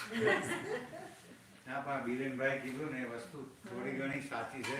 હા તો હું નાના પહેલાના જમાનામાં હું થોડીક મારું થોડું હા, છે એટલું કહું. હા બરોબર. કે જે રાજાઓ હતા એ પ્રજા માટે રાજા કામ કરતા હતા, અને પછી અમુક અવસ્થાએ આવીને રાજા, ક્ષત્રિય રાજાઓ એ જૈન ધર્મ સ્વીકાર્યા છે, ના અને બરાબર. એમાંથી મોટા ભાગના તીર્થંકરો બન્યા છે. ના એ એવું નહીં, એ તમે ઊંધું સમજ્યા. ઘણા બધા રાજાઓએ જૈન ધર્મ સ્વીકાર્યો, પણ આ તીર્થંકરો જે બધા હતા ને એ કોઈ જૈન રાજા નતા, એ ક્ષત્રિયો જ હતા. એટલે જૈન નતા. ક્ષત્રિય કોણ હોય? ના આજથી 2500 વર્ષ પહેલા ક્ષત્રિયો મીન્સ એનો મતલબ રાજાઓ. હા રાજાઓ. અને એમાંથી બી તમને કહું 24 તીર્થંકરમાંથી રામ ભગવાનના કુળના છે. હા એ તો બરાબર છે, કારણ કે તો સતયુગ એ તો બરાબર છે. એટલે હું શું કહેવા માંગુ છું કે આ જે બધા તીર્થંકરો થયા ને એ બધા રાજા કે રાજકુમાર હતા, અને બધા ક્ષત્રિયો હતા, પણ એ બધા જૈનો નતા. પણ એ એવી અવસ્થાએ પહોંચી. ના તમે સમજાવો, એ સમજાવું. એ જૈનો નતા, પણ પછી એમને એ જે તીર્થંકર હતા એટલે કેવળ જ્ઞાન ખુલ્લું થયું, એટલે તીર્થંકરો થયા. અને પછી એમને તીર્થંકર થયા એટલે એમને જે દેશના આપી એટલે એમને આપ્યો વિતરાગ માર્ગ. વિતરાગ માર્ગ, વિતરાગ માર્ગ એટલે શું? રસ્તો. રસ્તો કે કોઈના બાપનો થોડો હોય, જે ચાલે એનો રસ્તો. તો એવી રીતે ભગવાનની હાજીમાં જૈન ધર્મ એવું નહોતું હાજીમાં, પણ ભગવાનની હાજીમાં વિતરાગ માર્ગ કહેતા હતા. અને બીજો એક શબ્દ હતો શ્રમણ માર્ગ. એટલે આપણે પેલું શ્રમણ ને શ્રમણી એવું કહીએ ને, પણ ખરેખર શ્રમણ એટલે શું કે જે પોતાના ક્રોધમાન માયાલોભનું શમન કરે છે, સમાવે છે, એ તેને શ્રમણ માર્ગ કહેતા. પછી ભગવાનના ગયા પછી તો સમય જાય ને એટલે પછી આ જે ભગવાનને ફોલો કરતા હોય એટલે ભગવાનને જીનેશ્વર કહેવાય ને, એટલે કે આ જીનને ફોલો કરે એ બધા જૈન. એવી રીતે આવે. પછી જો જૈન આવે એટલે પેલો વિતરાગ માર્ગ હતો એની જગ્યાએ જૈન ધર્મ થાય. અને જ્યારે વિતરાગ માર્ગ હોય ત્યારે બાઉન્ડ્રી ના હોય, અને જૈન ધર્મ થાય એટલે બાઉન્ડ્રી આવે. બાઉન્ડ્રી આવે એટલે બધા નિયમો આવે કે ભાઈ આપણાથી રાત્રિ ભોજન ના થાય, આપણાથી કર્મો ના ખવાય, આપણાથી હિંસા ના કરાય, આપણે જઈને આપણાથી આમ ના કરાય, એવું બધું પછી નિયમો આવે બધા કે આપણે આમ કરવાનું, આમ નહીં કરવાનું. ખ્યાલ? એટલે જે હા તમે પૂછો. એટલે આજે છે ને ભગવાન જેટલા પણ તીર્થંકર ભગવાન થઈ ગયા એમની હાજરીમાં જૈન ધર્મ ના હોય, વિતરાગ માર્ગ હોય. ને વિતરાગ માર્ગ એટલે એ પક્ષપાત વગરનો હોય, ભેદભાવ વગરનો હોય, અને એ માર્ગ પર જે ચાલે એનું કામ થઈ જાય. પણ એમના ગયા પછી વર્ષો પછી જે ડાઉન થતું આવે ને, જેવું કેવળ જ્ઞાન બંધ થાય અને પછી જૈન ધર્મ થાય. પછી પાછા આ બધું લખાય, પછી શાસ્ત્રોને બધું લખાય કે ભાઈ આપણો જૈન ધર્મ છે તો કે આ વિતરાગોએ આવું કીધું છે, ભગવાને આમ કીધું છે. એટલે આ જે આગમોને બધું છે ને એ ભગવાન મહાવીરના વખતમાં નતા લખાય, એ તમને ગયા પછી ઘણા વર્ષો પછી એક પેલો દુષ્કાળ પડ્યો એટલે થયું કે હવે આ તો કંઈ હવે ધારણ થતું નથી ભગવાનની વાત, ધારણ શક્તિ ઓછી થઈ ગઈ. તો કે ભાઈ હવે એક કામ કરો, આપણે બધા ભેગા થઈએ અને બધું બધાને જેટલું યાદ છે લખાવી દો, એટલે બધા ભેગા થાય 360 ડિગ્રી થઈ જાય ને એટલે ભગવાનનું કહેલું બધું આવી જાય ને શાસ્ત્ર રૂપે આવી જાય. પણ એ પછી ધર્મ થઈ જાય. સમજે? ધર્મ અને વિતરાગ માર્ગ બહુ મોટો ફરક છે. પણ ભગવાનની હાજરીમાં વિતરાગ માર્ગ હોય ભગવાન ગયા પછી એ ધર્મ થાય. દાદા ભગવાને શું કીધું? અક્રમ માર્ગ કહ્યો ને, અક્રમ માર્ગ. પછી દાદા ભગવાન ગયા એટલે ધીરે ધીરે ધીરે આપણું ડાઉન જતું જાય. એમને ફોલો કરનારની સંખ્યા વધતી જાય, પણ જે પેલું જે તત્વવાળો ભાગ છે ને ધીરે ધીરે ડાઉન જતું જાય. એ કાળનો જેવો પ્રભાવ હોય, એમાં કે આપણે કોઈનો વાંક નથી, પણ સમયનો કાળનો પ્રભાવ હોય. જેમ તીર્થંકરો જાય એટલે ડાઉન જતું જાય ને, ભગવાન મહાવીર ગયા એટલે ડાઉન જતું હોય ને, એવું આમાં એવું હોય. પણ આપણે તો આપણું કામ થાય ને આપણું કામ કાઢી લેવાનું. આપણે એવું સમજવાનું કે દાદાની હાજરીમાં જે પુરુષાર્થ કરવો પડતો હતો એના કરતાં વધારે કરવો પડે. દાદાની હાજરીમાં ખાલી બેસી રહીને તો આપણું કલ્યાણ થઈ જતું હતું, બરાબર? અને હવે આપણે સત્સંગમાં ભેગા થઈને બેસી રહીએ તો શું થાય? સમજવા માટે. એટલે હવે ચોટલી બાંધીને પાછળ પડવું પડે, કારણ કે આ 5મો વારો છે, કલયુગ છે, અને આ તો આ મળ્યું એટલે કામ કાઢી લેવું પડે ને. એટલે આ વ્યવહાર બધો હોય, વ્યવહાર ઉકેલાતો વ્યવહાર બધો ઉકેલાતા વ્યવહારમાં જાત જાતનું આવે. પોઝિટિવ નેગેટિવ તો આવે, અને આપણે કલ્પના ના કરીએ એવું બધું આવે. તો એ બધા ઉકેલાતા વ્યવહારમાં આપણને શુદ્ધાત્મા દ્રષ્ટિની જાગૃતિ રહે. એટલે કે નિશ્ચય દ્રષ્ટિની જાગૃતિ સાથે હું શુદ્ધાત્મા છું એ જાગૃતિ સાથે આ બધો વ્યવહાર ઉકેલાય ને ત્યારે આપણું કામ થાય. એટલે આપણે થોડું વધારે જાગૃત રહેવું પડે, સમજે? દાદાની હાજરીમાં તો કશું ના કહે તો એ ચાલતું હતું, કારણ કે દાદા હતા ને, દાદા એવા હતા કે તમને લાગે દાદા બોમ્બે હોય ને બરોડા આવવાનો એ વખતે ફોન હતા ને, તે નટુ કાકા સાયકલ પર બધા મહાત્માના ઘરે જઈને કે દાદા કે પરમ દિવસે દાદા આવી જવાના છે, કે કાલે દાદા આવી જવાના છે. હવે એને પહેલા ખબર પડે કે દાદા કાલથી આવવાના છે, કે 2 દિવસ પછી આવવાના છે. ખાલી ખબર પડે ને એની અંદરની આખી પરિણતિ બદલી જાય. દાદા છે બોમ્બેમાં છે, બરોડા 400 કિલોમીટર જેવું થાય, 350 કિલોમીટર. પણ ખાલી ખબર જ પડે કે દાદા આવવાના છે, એની સાથેની અંદરની પરિણતિ બદલી જાય. એટલે એવા દાદા હતા ને ત્યાં તો કશું કરવાનું, ખાલી જોડે બેસી જવાનું હતું. દર્શન તમને હું કહું તો તમને નવાઈ લાગે. દાદા ભગવાનની હાજરીમાં અત્યારે આપણે 5 આજ્ઞામાં રહેવા માટે કેટલી મહેનત કરીએ ને? કેટલો મહેનત એટલે પુરુષાર્થ કરીએ. દાદા ભગવાનની હાજરીમાં તમને 5 આજ્ઞામાં સહેજાસહેજ રહેવાય છે. એટલે કે 5 આજ્ઞામાં રહેવું એ પુરુષાર્થ નતો, અત્યારે અમારા માટે પુરુષાર્થ થઈ ગયો. આ તો તમને જે દશા સમજાય એના માટે વાત કરું છું. હા, સંગ તેવો રંગ. હા, એટલે એ સંગ કે બરાબર, સંગ તેવો રંગ. પણ એક કહે છે ને કે આપણે સત્સંગમાં જેટલા ઇન્વોલ્વ રહીએ એટલે આપણી જાગૃતિ વધે છે, અને જાગૃતિ વધે પછી પ્રજ્ઞા વધારે છે કે પ્રજ્ઞા એનાથી વધે છે કે? હા, સારું કહ્યું. આપણે સત્સંગમાં જેટલા રહીએ ને એટલા જે સત્સંગનું વાતાવરણ મળે એ આપણને 5 આજ્ઞામાં રહેવા માટે હેલ્પિંગ વાતાવરણ કહેવાય. આમ એકદમ સીધી બ્લેક એન્ડ વ્હાઇટમાં હેલ્પિંગ વાતાવરણ કહેવાય. હવે હેલ્પિંગ વાતાવરણ મળે એટલે મારે એનો ઉપયોગ કરી લેવો પડે ને, એટલે ઉપયોગ કરી લેવાનો. એટલે ઉપયોગ કેવી રીતે કે ભાઈ આ સત્સંગ આજે એટેન્ડ કર્યો તો ભાઈ આ ઘરે ગયા પછી મને આ આજ્ઞામાં કેટલું વધારે રહેવાય છે, શુદ્ધાત્માની જાગૃતિ કેટલી વધારે છે, સમજે? કે પેલા આજે આખો દિવસ રહીને હવે આ સાંભળ્યા પછી બીજે દિવસે રાતે કેવી જાગૃતિ રહી, એ આપણું થર્મોમીટર મૂક્યા કરવાનું. થર્મોમીટર તમે જે કહ્યું ને કે આ રીતે જે જાગૃત થયા એટલે જેટલો જાગ્રત થાય એટલું એ પ્રજ્ઞા જ્યારે જ્યારે ચેતવે તો તેની વાત સાંભળી લે, એટલે એની જાગૃતિ વધુ વધતી જાય અને પ્રજ્ઞાની ઉપરના આવરણ ખસતા જાય, એટલે પ્રજ્ઞાનું લાઇટ ફૂલ પ્રકાશમાં આવતું જાય.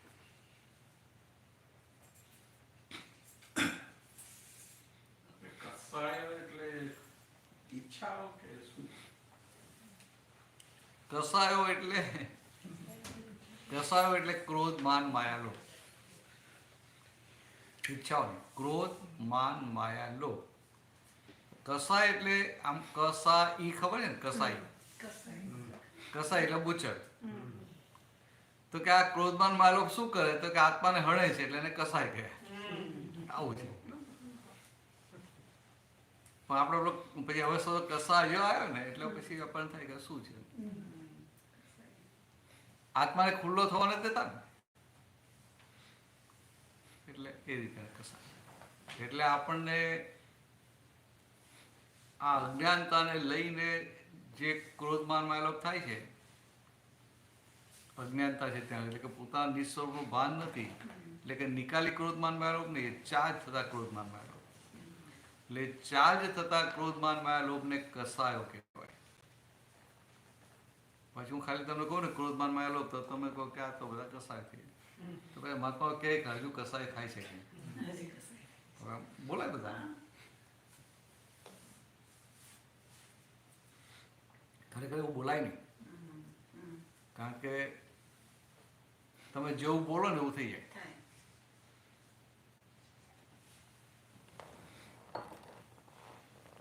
આપણને હવે જો હું શુદ્ધાત્મા છું તો કસાય હોય નહીં, બરાબર. શુદ્ધાત્મા થયા એટલે અજ્ઞાન ખસ્યું, એટલે જે ક્રોધ ચાર્જ થતા ક્રોધમાન માયલોભ રહ્યા જ નહીં. નિકાલી ક્રોધમાન માયલોભ રહ્યા એ પણ આપણા થોડા રહ્યા, મીનાબેન ના રહ્યા, બરાબર. પણ મીનાબેનને કેવું પડે, હજી આ નિકાલી ભાગ છે ને ત્યાં સુધી તમારે આમ કે પેલા ચેતીને રહે, એ નિકાલી ભાગ બધો ખલાસ થઈ જાય પછી તમારે બિંદાસ હો, ખાઈ પીને જલસા કરો પણ ચેતીને રહેજો. પણ તો એમાં આપણને આ સત્સાધન, આપણે સત્સાધન છે એ કર્યા કરીએ તો 5 વાર ત્રિમંત્ર બોલીએ કે જેટલી વાર આપણને એવું કંઈ થાય તો આપણે ત્રિમંત્ર બોલીએ કે તો એ હેલ્પ કરે ખરું આપણને. હા, મેં કીધું ને એ બધું હેલ્પિંગ છે, એ બધું જ હેલ્પિંગ છે. કારણ કે અસીમ જય જયકાર બોલીએ છીએ તો થોડી વાર 10 મિનિટ પછી તો આમ એમ થઈ જાય કે આપણે ક્યાં જતા રહીએ છીએ ને ખબર નથી પડતી ઘણી વાર, તો એટલા ઇન્વોલ્વ થઈ જઈએ. પણ તો એમાં એવું કેમ થતું હશે કે ક્યારેક બોલતા બોલતા પછી આંખમાંથી એકદમ પાણી આવવા માંડે, બધું એ થાય. તો બધાનો માલ અલગ અલગ હોય ને, વાઇબ્રેશન ચાલુ થઈ જાય એની જોડે. પણ કેવું છે, આ બધા સાધનો કહેવાય, બરાબર. જેમ પાઠ કરે, પૂજા કરે, ભક્તિ કરે, ઉપવાસ કરે, ધર્મના સાધનો કહેવાય, એવું આ સાધનો કહેવાય. એટલે સત સાધન કહેવાય ને. એટલે સાધનોનો ઉપયોગ કરી અને આપણે શુદ્ધાત્માની ગાદી પર સ્થિરતા કરવાની છે. આ સાદી સીધી વાત. તો આ ઇમોશનલ થઈ જાય છે. ઇમોશનલ પાર્ટ કયો છે? એને ખસેડવાના જ હતા. હા હા, હું શું કહું, એને ખસેડવાના જ. જોઈએ છીએ, જોઈએ દર વખતે એને જોયા કરવાનું, મીનાબેન જોડે વાત કરવાની કે તમે થોડા ઇમોશનલ થઈ જાવ નહીં, કે કઈ નહીં, આવું પ્રકૃતિમાં લઈને કઈ નહીં, અમે જોડે છીએ ને કે બધું નીકળી જશે. એટલે એનું નક્કી પેલું પછી ઉડી જાય. બરાબર છે. આ શું, આ અંદર બુદ્ધિ હોય ને એટલે ઇમોશનલ થાય કે આમ થયું, આમ થયું, આમ થયું. અથવા તો ભક્તિ કરતા હોય તો ભક્તિ કરતા કરતા મંદિરમાં પેલા ભગવાનના દર્શન કરતા કરતા રડે. ભક્તિમાંથી સમાધિમાં પહોંચી જાવ તો પછી તમારે રડવાની જરૂર નહીં. હા, તમે મારા જોડે જ દાડી જવાના છો. એ ગિરનારમાં પેલા બાપુ જોડે બહુ રહેલા છે. તમને એ કહું છું કે તમે દાદા ભગવાનને હિસાબે તમે મહાત્મા બન્યા. હા, તમે અનુયાયી કોઈ શુદ્ધાત્માને યુ હેવ સમબડી બિહાઇન્ડ. એટલે શું કહેવું મને ખ્યાલ તમે દાદા ભગવાનને હિસાબે મહાત્મા સુધી પહોંચ્યા. અમે લોકો તો આટલામાં છીએ. હા હા, એ તો થશે. તમારો નંબર લાગી જાય. ના મીન્સ એટલે સિસ્ટમ ના ના એટલે એ તો કેવું છે, તમે એમ માનો છો કે બીકોઝ ઓફ દાદા ભગવાન હું મહાત્મા બની શક્યો? કારણ કે હા હા રાઈટ, હા બરાબર, પુત્ર બની એ તો શક્યા. બીકોઝ ઓફ દાદા છે, તો 100% એવું. રાઈટ, સી લાઈક હમ. અમને બી એવું જ છે એટલે. હા એવું જ હોય ને, Yeah, અને એવું જ રહેવું જોઈએ, right. સમજે?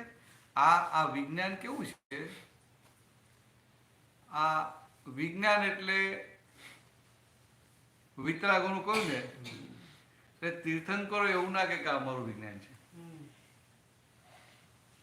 સમજાય? એટલે તીર્થંકરો તો બહુ પાકા હોય, એમની તો આખી વાત જ જુદી. એટલે ખરેખર શું છે કે આમાં જ્યાં વિજ્ઞાન છે ત્યાં વ્યક્તિનું મહત્વ ના હોય. વિજ્ઞાન હોય ને ત્યાં વિજ્ઞાનનું પ્રોજેક્શન હોય, વિજ્ઞાનનું મહત્વ હોય. હવે તમે આમ જુઓ ને, આ દાદા ભગવાનનું આમ તમે જુઓ, અથવા પેલી કેસેટ હોય ને તો તમે જોવા મળે, દાદા ભગવાન આપણા માટે 356 ડિગ્રીના દાદા અને 360 ડિગ્રીના દાદા, કોઈ ફરક ખરો? આપણા માટે ફરક નહીં. એટલે આપણા માટે 356 ડિગ્રીના દાદા એટલે કેવલ ચારિત્રવાળા દાદા. એટલે આમ તો શું કહેવાય કે ભાઈ આ તમે જે દાદાને જોયા ને કે સાંભળ્યા કે આ પરમાત્મા તમને જોવા મળે. એટલે આવું હોય. પણ છતાં એ દાદા શું કહેતા હતા કે અમે તો AM પટેલ છીએ. એટલે એમને ક્યારે AM પટેલનું મહત્વ નથી મૂક્યું, સમજે? ક્યારેય નહીં. એમને વિજ્ઞાનને પ્રોજેક્ટ કર્યું છે. હવે તમને બહુ સાદી વાત કહું કે અમે નાના હતા ને એટલે દાદા અમને એ વખતે આપતો બધું નામે નહોતું પડ્યું.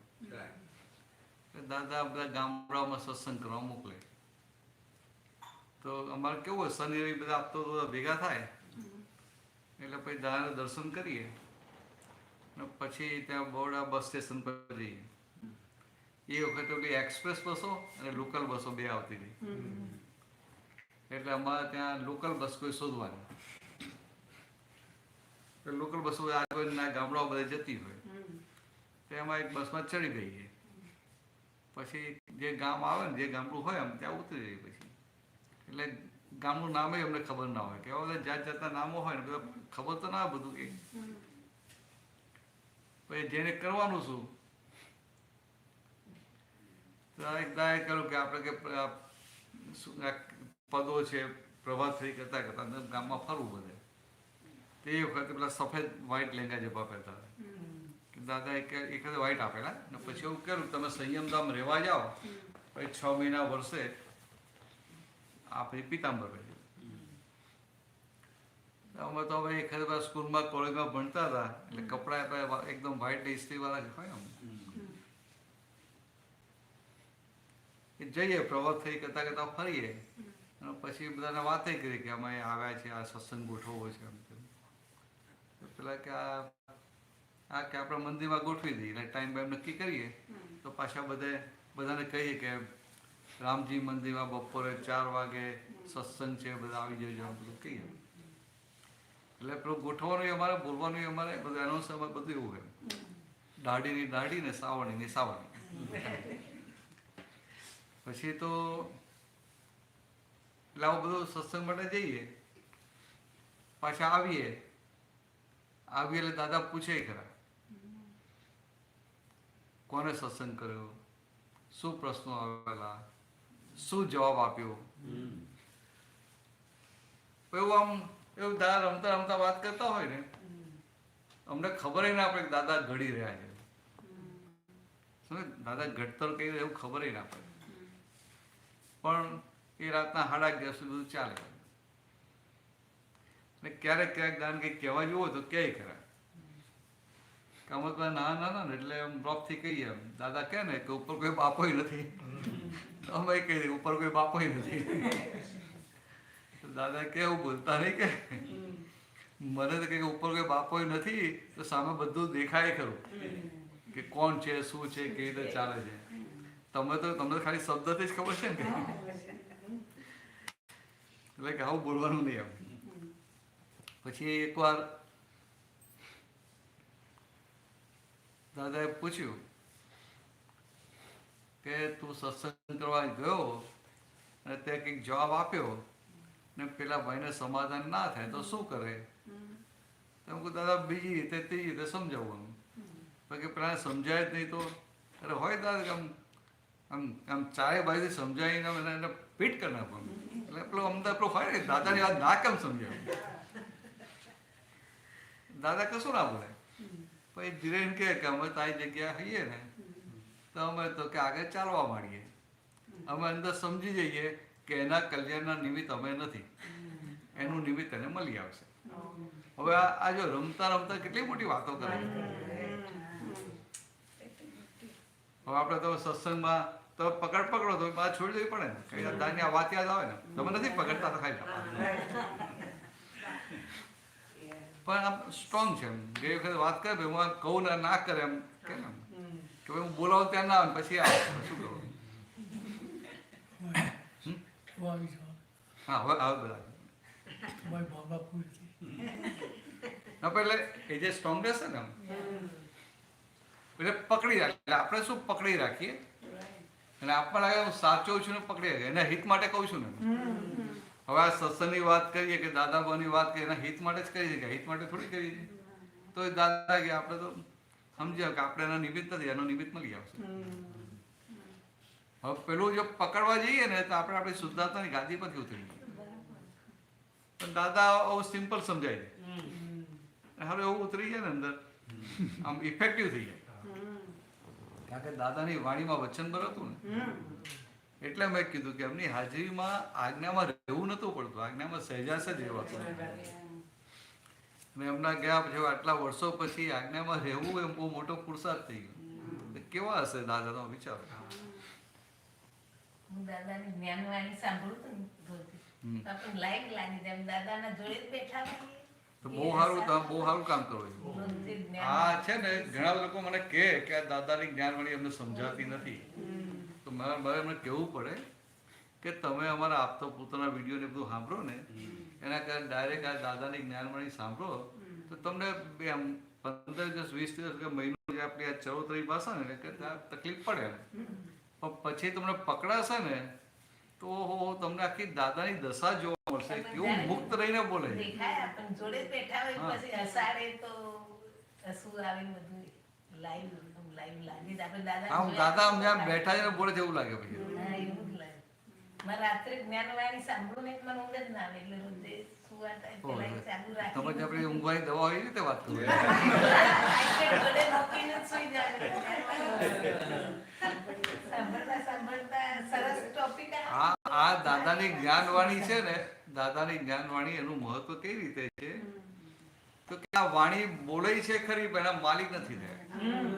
તમે બધા આપતા પુત્રો ભાઈ બોલે તમારા લોકોનો અવાજે ખબર પડે છે કોણ પુત્ર ભાઈ બોલે છે એનાથી ખબર પડે છે કોણ પૂછે. હું તો બહુ બધા પ્રશ્નો કરું. હા તમારી સૌથી વધારે દીપકભાઈ કરતા હતા આપણે આ પૂજ્યશ્રી એ બહુ કરે. પૂજ્યશ્રી તો ઓછા હોય પણ આપણે પેલા અહીંયા આપતા પુત્ર ભાઈ આપતા પણ એમના વધારે હોય એમના નથી. કોણ? અમે તમારા અહીંયા જ આવતા મહેશભાઈ ને નવીનાનંદજી.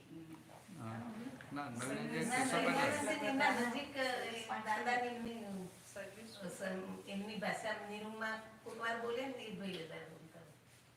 મને એમનું એક અહીંયા ત્યારે એમને આપણે એમ કે સવાર મંગળાના દર્શન નું મન સરસ મંગળા દર્શન તો કે તમારા ઘરમાં જે 4-5 જણા છે એમના સવારે સુધાર્થના જોઈએ જ મંગળાના દર્શન. ના તો બરાબર.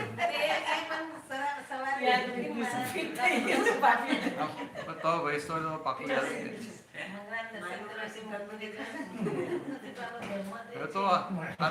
આ તો વાત કરું મારું નેટિવ ડાકોર બરાબર એટલે ત્યાં અતુલભાઈ નું ડાકોર હવે બંને ક્લાસમેટ સાથે ભણતા. હા સ્કૂલમાં સાથે 7, 8, 9, 10 66 થી 70 પછી મળ્યા જ નતા.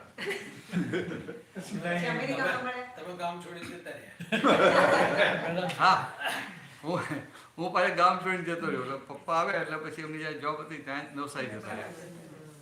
અને પછી કોન્ટેક જ નહીં, કોલેજમાં કશામાં કોન્ટેક જ નહીં. પછી હમણાં 4-5 વર્ષ પહેલાં થયું, 5-1 વર્ષ પહેલાં થયો, 5-6 વર્ષ પહેલાં. એ પેલો અમારી સાથે બીજો ભણતો હતો, એને વાત કરી, એમને ફોન કર્યો, મને ફોન કર્યો. પછી કે તું ક્યાં શું કરે છે? એમ કે ભાઈ હું દાદા ભગવાનમાં છું, આપતો પૂતો છું. તો કેમ કે હું દાદા ભગવાનમાં છું. શિવભાઈ સુકુમારા પણ ત્યાં મળ્યા હતા ને બ્રાહ્મણ વાળાના મહાત્મા શિવરામભાઈ આપણે ત્યાં અમે આવ્યા શિવભાઈ મારું અમે કુટુંબ જ થઈએ. શિવા બાપા તો દાદા ભગવાનના વખતના અમે રોજ ભાઈ એમ કે અમદાવાદ થી વડોદરા એ ટ્રેનમાં આવે અને પછી દર્શન કરીને બીજા દિવસે બીજા જોબ ઉપરથી સીધા જ આવે. એ આખું ગ્રુપ એવું હતું કે રોજ સાંજે સત્સંગ એટલે અમને ઓફિસ પૂરી થાય ને એટલે ઓફિસે સીધા સ્ટેશન પર જાય, સીધા આવે બરોડા. અને એ જમાનામાં મહાત્માઓ આવે તો મહાત્માએ જમવાની વ્યવસ્થા હતી નહીં. અહીંયા તો પહેલા જ જમાડતો ને, ત્યાં તો પછી એ નથી. લાઇટલી કહું છું, પછી એ સંજોગ જેવા હતા ને. તો પેલા લોકો આવે, દાદા બેઠા હોય ત્યાં સુધી બેસે, એટલે સત્સંગમાં આવે, પછી ઘરે આવે, અને પછી બહાર જઈને ક્યાંક બેસીને જમી લે. અને પછી હવારે આવી જાય, એટલે હવારે દર્શન કરીને પછી પાછા અમદાવાદ જાય. પછી દાદા નિરૂમાન કોઈ તે બાર પેલા ભાઈઓ બેઠા છે એમને દર્શન આપવું. પછી દર્શન આપી પછી અમે કઈ નીકળી ઓફિસે. દાદા ખબર પડે કે આ લોકો બહાર બેઠા છે. દાદા તો બધું દર્શન કરવા આ જે જોવાનું છે ને કે દાદાને આટલે દૂરથી આવે છે એ ખબર હોય, રાતના મોડા સુધી જે જમ્યા નથી એ ખબર હોય, બધું ખબર હોય, પણ દાદા બીજું કશું હલાવે નહીં. અને એનો જવાનો ટાઈમ થાય ને એ પેલા તને વિધિ કરાવી દે, કારણ ટ્રેન કે બસ પકડવાય ને ઓફિસ જવાનું, એ બધું પાક્કું હોય. ચાલો બીજી વાતો કરીએ. તમે ડાકોર નું કઈક કહેતા હતા? હા, ડાકોર મંગલા આરતી જે ડાકોરમાં બધા સવારે ઉઠે ને એટલે બધા મંગલા આરતી કરવા જાય. સવાર ઉઠતાની સાથે બધા મોટા ભાગના માજીઓ હોય ને બધા એવા હોય. અને આમ પેલું કદાચ છે બહુ થાય દોડતા જાય ને સહેજ આમ જુઓ ને સહેજ આરતી આમ દેખાઈ ગઈ એટલે સંતોષ, હા મંગલા આરતી થઈ ગઈ. મિસ થાય ને તો આ બધા ઉપવાસ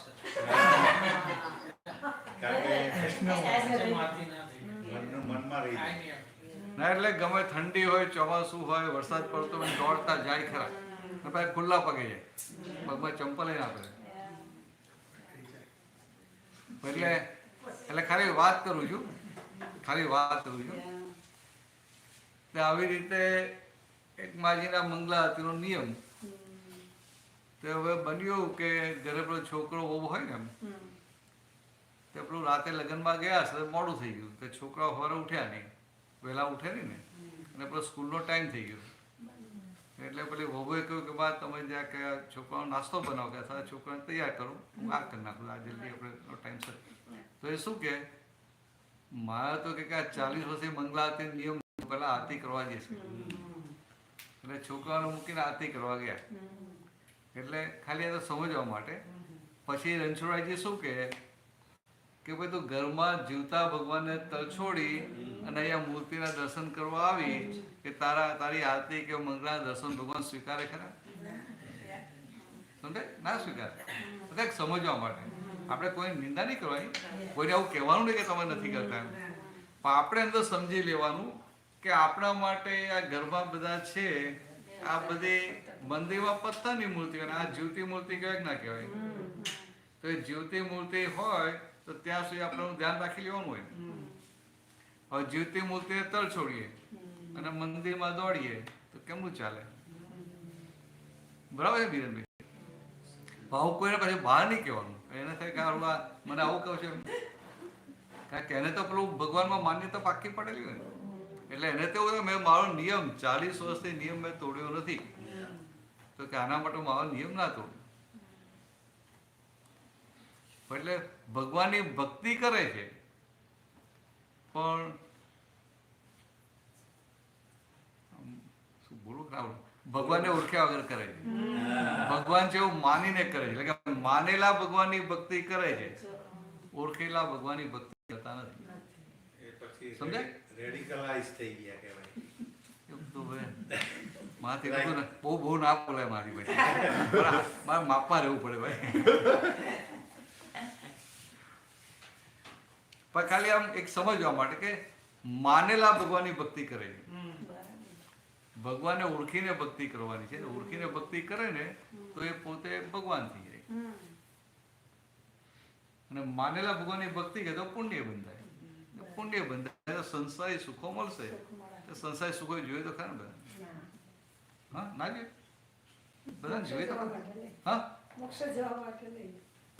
એવું ને બધા હું શું સંસારી સુખો બધાને જોઈએ તો ખરા ને? તો તમારે જોઈએ. તમે બોલો ને, હમણાં કાલથી તમને બધા ઘરની બહાર કાઢી મૂક્યા ને તો શું થાય કે રાતે હવાની હાઈ જગ્યામાં છે સારું. હા, એ તો બહુ મોટી દાદાની બહુ મોટી વાત છે સાતા સિલિયા ની. અમને ખબર પડે સાતા સિલિયા ખબર છે? હા, એટલે જૈન છે એટલે અમને ના પૂછાય. તમને ખબર સાતા સિલિયા?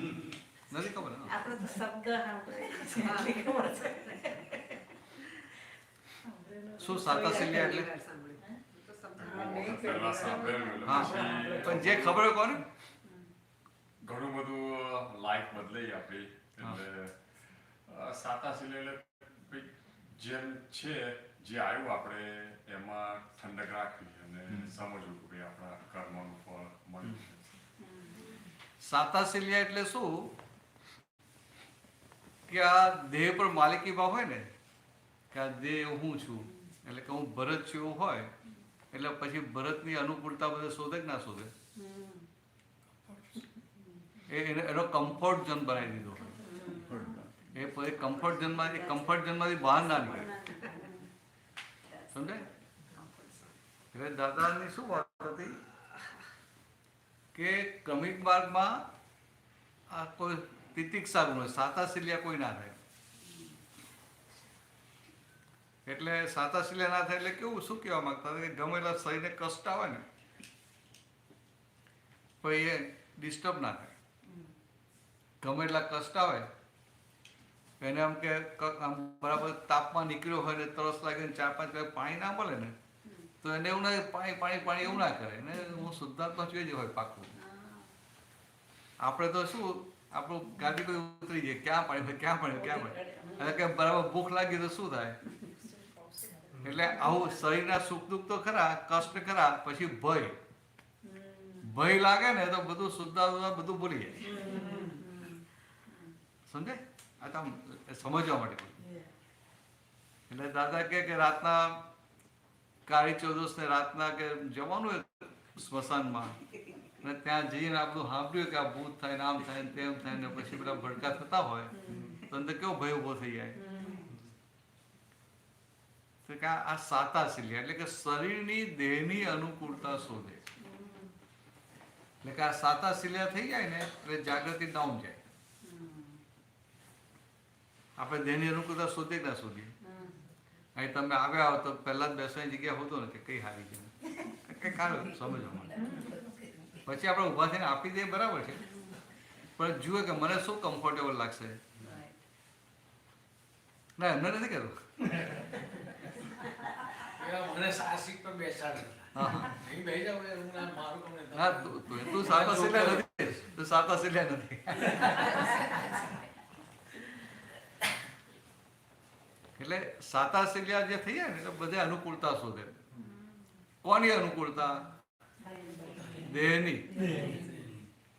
જે દેહ પોતે નથી એની અનુકૂળતા શોધે.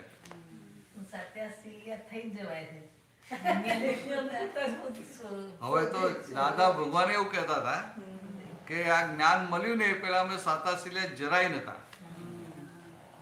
કે આ જ્ઞાન મળ્યા પછી પ્રકૃતિ થોડીક સાતા સિલિયા થઈ ગઈ. તો એમને થોડીક દેખાય ભાઈ તો આપણી નજરમાં તો એવું લાગે જ નહીં જરાય. એમને ઉજાક લાગે કે થોડીક સાતા સિલિયા થઈ ગઈ. આપણે તો ગરમીમાં બહાર જવાનું હોય ને તો શું થાય? ઘરમાંથી બૂમો પાડવા હા, અને હવે તો પેલા નીકળતા આપણે ગાડી ચાલુ કરી દે, એસી ચાલુ કરી દે. એટલે આ સાતાશીલ્ય પણ બહુ હોય. એટલે એને શરીરને કષ્ટ આવવું જ ના જોઈએ. એટલે કે જે પોતે નથી એને સાચવવાનો બધું જાગૃતિ જતી રહે. જે પોતે છે નહીં એને સાચવવામાં. અને ક્રમિકમાં તો શું છે કે આવા પ્રતિકૂળ સંજોગ આવ્યા એટલે તમારે બહુ કામ થઈ જાય તમારું.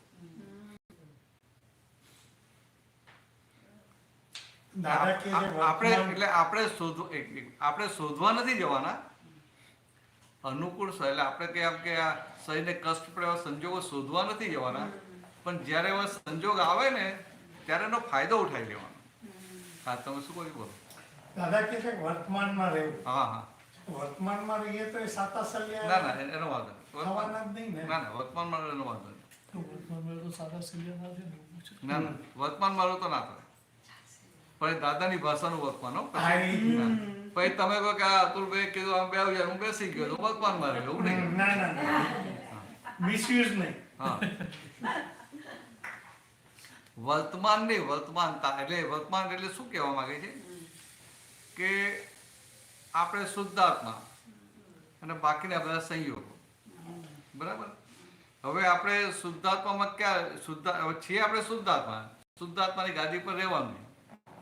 પણ કોઈ પણ સંયોગ હોય, આજે અત્યારે જે સંયોગ છે એ સંયોગને ચોટ્યા એક સમય ભૂતકાળ થવાનું ને. એટલે આપણે વર્તમાનતા એ સંજોગને ચોટ્યા એટલે વર્તમાનતામાં ના રહ્યા. એટલે કંઈ પણ બને છે જે તમને ગમતું હોય કે ના ગમતું હોય, પણ પછી બીજા સમયે તમે હજી એની અસરમાંથી બહાર નથી આવેલા હોતા. એની રેસિડ્યુઅલ ઇફેક્ટમાં જઈએ કે આ રેસિડ્યુઅલ ઇફેક્ટમાં છે ત્યાં સુધી વર્તમાનતામાં ના કહેવાય. ખ્યાલ? ત્યાં સુધી વર્તમાનતામાં ના કહેવાય, પણ એની ઇફેક્ટમાંથી બહાર આવી ગયા ને તો વર્તમાનતામાં. દાદા ભગવાન મહાવીર કે આ શ્રીમંદર સ્વામી હોય ને એ કાયમ વર્તમાનતામાં જ હોય. દાદાનું તમે જુઓ ને, ઇવન કે વિડીયોમાં સત્સંગ જુઓ ને તો એક જણ આમ સરસ પસો ઉપરા ઉપરી કરતો હોય 2 3 4, અને પછી બીજા મહાત્મા એને વચ્ચે ટપકી પડે અને કંઈક જુદી જ ડાયરેક્શન પૂછે, દાદા પ્રેમથી એને જવાબ આપે, પાછો પેલો કહે પાછા નહીં જોડે. અને આપણા બધાની વર્તમાનતા ખસી જાય અને એ વર્તમાનતા માટે ટાઈમ કેટલા કરે છો મને કહેજો, મને તો ખબર નહીં. આપણે કેટલા હા, એટલે મને એ રીતે કહેજો. 20 મિનિટ છે ને કોઈને ઉતાવળ વચ્ચે જોવો જ જવાય, હોય વાંધો નહીં, મને ખરાબ નહીં લાગે.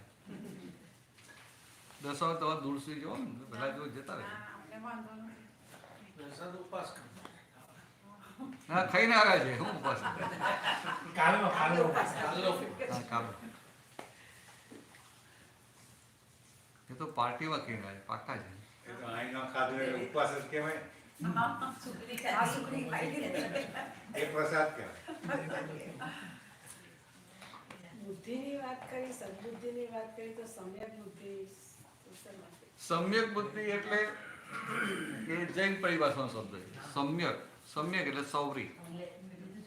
સૌરી એટલે જનરલી બુદ્ધિ સંસારના નફોખોટ બતાવે ને, એટલે બુદ્ધિ અવરું બતાવ્યા કરે.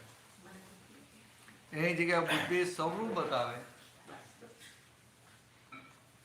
એટલે એને સમ્યક બુદ્ધિ કીધી, ને ઊંધું બતાવે એને મિથ્યા બુદ્ધિ કીધી. એટલે આમ બુદ્ધિ સમ્યક થાય એટલે ઘણું મોટું કહેવાય, સારું કહેવાય. ને પછી આવે સમ્યક દર્શન, એટલે એને સંકિત કીધું. સંકિત એટલે આખી એની બિલીફ બદલાય. મહાત્મા બધા સંકિતધારી અને એનાથી ઉપર સહાયક સંકિતધારી. અને સંકિત 2 પ્રકારના. એક વ્યવહાર સંકિત એટલે કે આ જૈન ધર્મમાં જે હોય એ શું માને કે ભાઈ આપણે તો આ તીર્થંકર ભગવાનથી જ મોક્ષ છે એવું આપણે માનીએ છીએ, એટલે આપણે સંકિત કહેવાય એવું માનીએ. એ વ્યવહાર સંકિત, કે ખોટું નથી. અને નિશ્ચય સંકિત કોને કહેવાય? તો કે આ રોંગ બિલીફ તૂટે, એટલે રોંગ બિલીફ તૂટે નહીં, એને પોતાને ખાલી શંકા પડે, હું બિરેન છું એની પર શંકા પડે ત્યારે નિશ્ચય સંકિત થયું કહેવાય. હજી રોંગ બિલીફ તો ઊભી જ છે, પણ એની અંદર શંકા પડી જાય.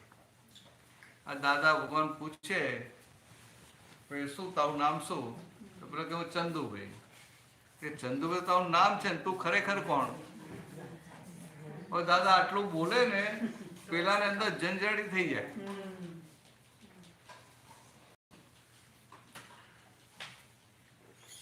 સમય શિખાની જાત્રામાં દાદા સાથે ગયા હતા 78 કેવું 78માં વારાણસી હતા. તો વારાણસી ધર્મશાળામાં રહ્યા હતા. તો ધર્મશાળામાં પેલો જે પેલો મુનિમજી હોય ને એને આપણે કોઈક મહાત્મા હોય ને નટુ કાકા પકડી લાવ્યા દાદા પાસે. સારો હતો, માણસ સારો હતો.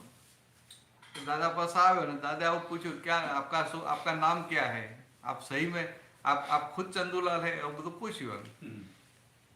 અને પછી એ તો ગયો. સવારે આવ્યો તો સવારે જતા ત્યાં આવ્યો દોડતો દોડતો. પછી કે દાદા તમે કાલે મને વાત કરી ને કે તું ચંદુલાલ તારું નામ છે, તું ખરેખર કોણ છે? તો મને તો આખી રાત ઊંઘ જ નથી આવી ગઈ. હા, એક અંદર મને થઈ ગયું હું ચંદુલાલ તો મારું નામ છે, પણ હું કોણ? એટલે કે હું ચંદુલાલ નથી એ પાક્કું થઈ ગયું. એટલે એની પર શંકા પડી. અને આ બાજુ શુદ્ધાત્મા એટલે પણ કે આ પોતાની જાત ઉપર શંકા ક્યારેય પડે નહીં. ખાલી દાદા આટલું બોલે ને એને શંકા પડી જાય. તો કે શું? તો કે આ નિશ્ચય સંકિત. અને પછી દાદાનું આ જ્ઞાન દ્રષ્ટિ પ્રાપ્ત થાય એટલે એને ભાન થાય હું શુદ્ધાત્મા છું. ભાન થઈને પછી લક્ષ્ય બેસે તો શુદ્ધાત્માનું લક્ષ્ય બેસે પછી એને એક સહાયક સંકિત કહેવાય. સહાયક સંકિત એટલે કે પાછલા કર્મો ડિસ્ચાર્જ થાય પણ નવા કર્મો બંધાય નહીં, એટલે એક સહાયક સંકિત. સહાયક સંકિત એટલે બહુ ઊંચું પદ કહેવાય. 12મું ગુણસ્થાન કહેવાય. પછી એમાંથી એક સ્ટેપ આગળ જાય એટલે સીધું કેવળ જ્ઞાન થાય. એ કેવળ જ્ઞાન દેહ સાથેનું સહયોગી કેવળી. પાછું એક પદ આગળ જાય એટલે અયોગી કેવળી, એટલે સિદ્ધમાં જાય. એટલે આ વસ્તુ આપણને પ્રાપ્ત થઈ છે, પણ આપણને ખબર નથી કે શું પ્રાપ્ત થયું, કેટલું મોટું પદ પ્રાપ્ત થયું. ઉલ્લાસ રહે, આનંદ રહે, ચિંતાઓ બંધ થઈ જાય, પણ શું પ્રાપ્ત થયું એ ખબર ના પડે. નિરાકુરતા હોય અને પેલું પુણ્ય લઈને આવ્યા હોય એટલે પ્રતિકૂળ સંજોગો બહુ આવે નહીં, એટલે પછી સારું લાગે. કોઈ વાર આપણે એમ કહીએ કે તો હજી ચિંતાઓ થાય છે. મારે ડૉક્ટર પુત્ર જોડે વાત થઈ હતી, પછી મને કહે છે તમે જે કહો ને એ ચિંતા ના કહેવાય, એનું ઉધરેશન કહેવાય, સફોકેશન કહેવાય. સફોકેશન એટલે શું છે? સફોકેશન એટલે તમને અમુક સંજોગો ભેગા થાય અને એમાં આગળનું પેલું વિઝન ક્લિયર ના હોય ને એટલે અંદર સફોકેશન થાય. એટલે ચિંતા તો હું કરું છું એ ભાન હોય ત્યારે ચિંતા થાય. આઈ એમ ડુઅર, હું કરું છું. હું નહીં કરું તો આ કેમનું થશે? હું આ નોકરી નહીં કરું તો આ કેમનું બધા ઘરના બધાનું શું થશે? મારી નોકરી છૂટી જશે તો મારું તો ટીમ બધાનું શું થશે? એટલે એ કરતાપણાના આધારે એ ચિંતાઓ થાય. ના દાદા મળ્યા, દાદાની જ્ઞાન દ્રષ્ટિ મળી એટલે કરતાપણું નીકળી ગયું. હું ભરત છું એ નીકળી ગયું એટલે આખું કરતાપણનો જે આધાર અજ્ઞાનતાનું જે આખો રૂટકોઝ આખું ઉડી ગયું. હવે કરતાપણું રહ્યું નહીં તો ચિંતા ના થાય. એટલે આ પાયાની વાત આપણે થઈ ગઈ. સમજે થઈ ગઈ. કેટલી મોટી વસ્તુ છે પણ એનો આપણને આનંદ ના હોય, કારણ કે પેલું ખરેખર એનો આનંદ ના હોય, કારણ કે ખબર નથી કે આ શું પ્રાપ્તિ થઈ. એટલે આજે તમે જે કહો છો એ વ્યવસ્થિતની બહાર થવાનું હા નથી, એ જ અસર થઈ ગયો.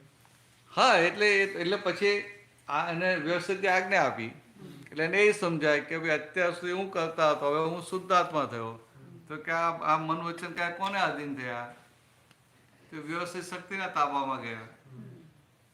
એટલે એને સમજાય ને એટલે પેલા જે તો હું કરું, હું નહીં કરું તો શું થઈ જશે? તો કે ભાગા ખોડી જાય, કારણ કે વ્યવસ્થિત. અને જેવું હવે હું કરું છે ઉડ્યું ને પાછું, હું કરું છું ઉડ્યા પછી વ્યવસ્થિત આપી. અને હું ખરેખર કોણ છું એ પેલા એ ભાન થયું. એટલે હું શુદ્ધાત્મા જો ભાન થયું એટલે પેલું હું કરું છું એ ભાન ઉડ્યું, અને પછી આ વ્યવસ્થિતની આજ્ઞા આપી. એટલે આમ ખરેખર તો એવી દશા છે ને આપણા લોકોની ચિંતા કરવી હોય તોય ના થાય. આમ દશા એવી આપી કરવી હોય તોય ના થાય. એટલે મળી ગયું છે અદભુત આપણે આમ ખ્યાલ આવે. આમ જે દાદા કહેતા ન ભૂતો ન ભવિષ્યથી હવે ધીરે ધીરે સમજાય કે સારું આવું છે. એમ તમે વિચારો તો ખરા, સારું આ જ્ઞાન મળ્યું ને 3 કલાક બેઠા, 2-3 કલાક, બીજા દિવસે બધું બંધ થઈ જાય તો આશ્ચર્ય તો કહેવાય ને. બાકી એને કાઢવા માટે અનંત જન્મોથી અનંત અવતાર કેટલી વાર દીક્ષાઓ લઈને કેટલું બધું કર્યું તો એ ગયું નહીં. અને આ વગર કશું કરે કે એમાં કેટલાક તો એવા હોય ને કે આમ ભૂલથી જ આવી ગયા હોય, આવવું ના હોય, ભૂલથી આવ્યા હોય, આવવું ના હોય, તો એ પામીને જતા રહે. એટલે આ પુણ્યનો યોગ આવી રીતે છે.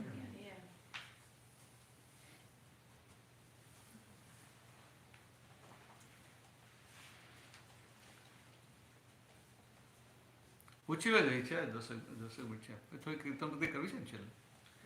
હા કરશું, 10 મિનિટ કરીએ. આપણે સ્વરૂપની કીર્તન બધી કઈ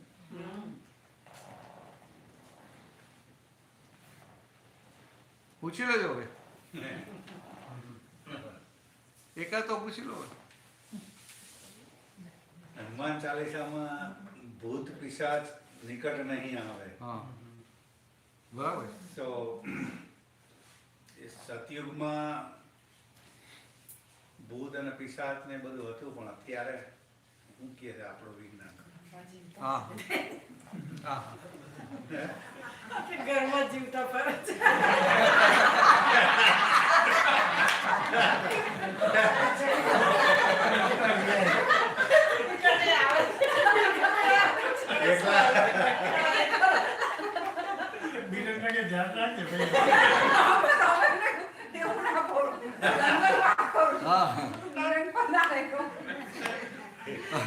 માલ ના ખવડાવશો જનરલ. અમારા ઘરમાં ઝઘડા કરે છે. મને બધા એવું લાગતા હોય જાદવ બહુ કે છે.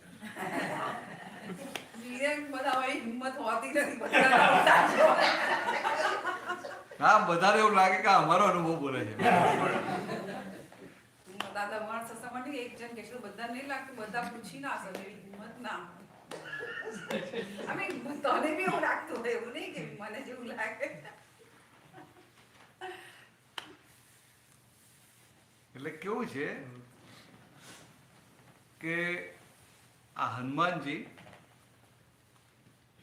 આમ ખરેખર એને અનુમંત કહેતા હતા. અણુમંત એટલે કે એમની જાગૃતિ એટલી હતી કે અણુ સુધી પહોંચી શકતા હતા.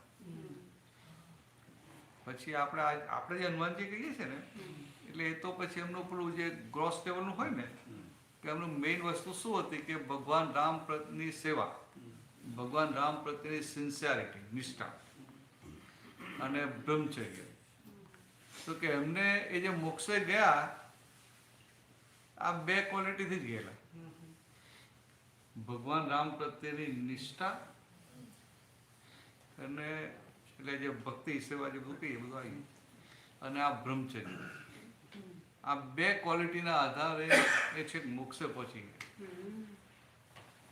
એટલે કે આવા પુરુષ હોય તો કે આ ભૂત પિશાચ કોઈ નિકટ આવે નહીં ને, આવે નહીં. હવે એ કઈ કલયુગમાં તો એવું નહીં, અત્યારે હોય, હવે ઓછું થઈ ગયું છે. એટલે આ પિશાચ ને બધા જે કે ને આપણું ભૂત અત્યારે હનુમાનજી જેવા હોય તો ભૂત ના આવે, પણ હનુમાનજી જેવા ઓછા કરે. આપણે તો એટલે આમાં શું, હા ના બરાબર છે, પણ આ તો એટલે આપણે હનુમાનજી તમે વ્યક્તિ તરીકે લો છો ને, અને મેં તમને શું કહ્યું હનુમાનજી એટલે અણુ સુધીની જાગૃતિ વાળું, સમજાય? એટલે આખી દશાના આધારે જુઓ તો કે આવી દશાવાળા હોય તો ત્યાં ભૂત પિશાચ કરું નજીક આવે ખરું કે ના આવે. અને આ તો લાગે તમે તમને દાખલો આપો, તમે બધી 5 મિનિટ હા કાલ રજા નથી ને?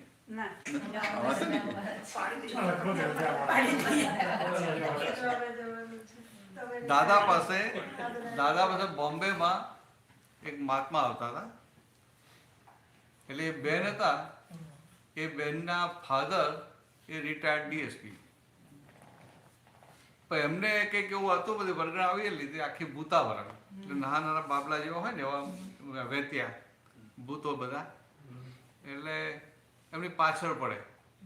અને પેલા ડીએસપી એટલે પછી આમ બધાને આમ સામનોય કરે, આખો તમને હેરાન કર્યા કરે.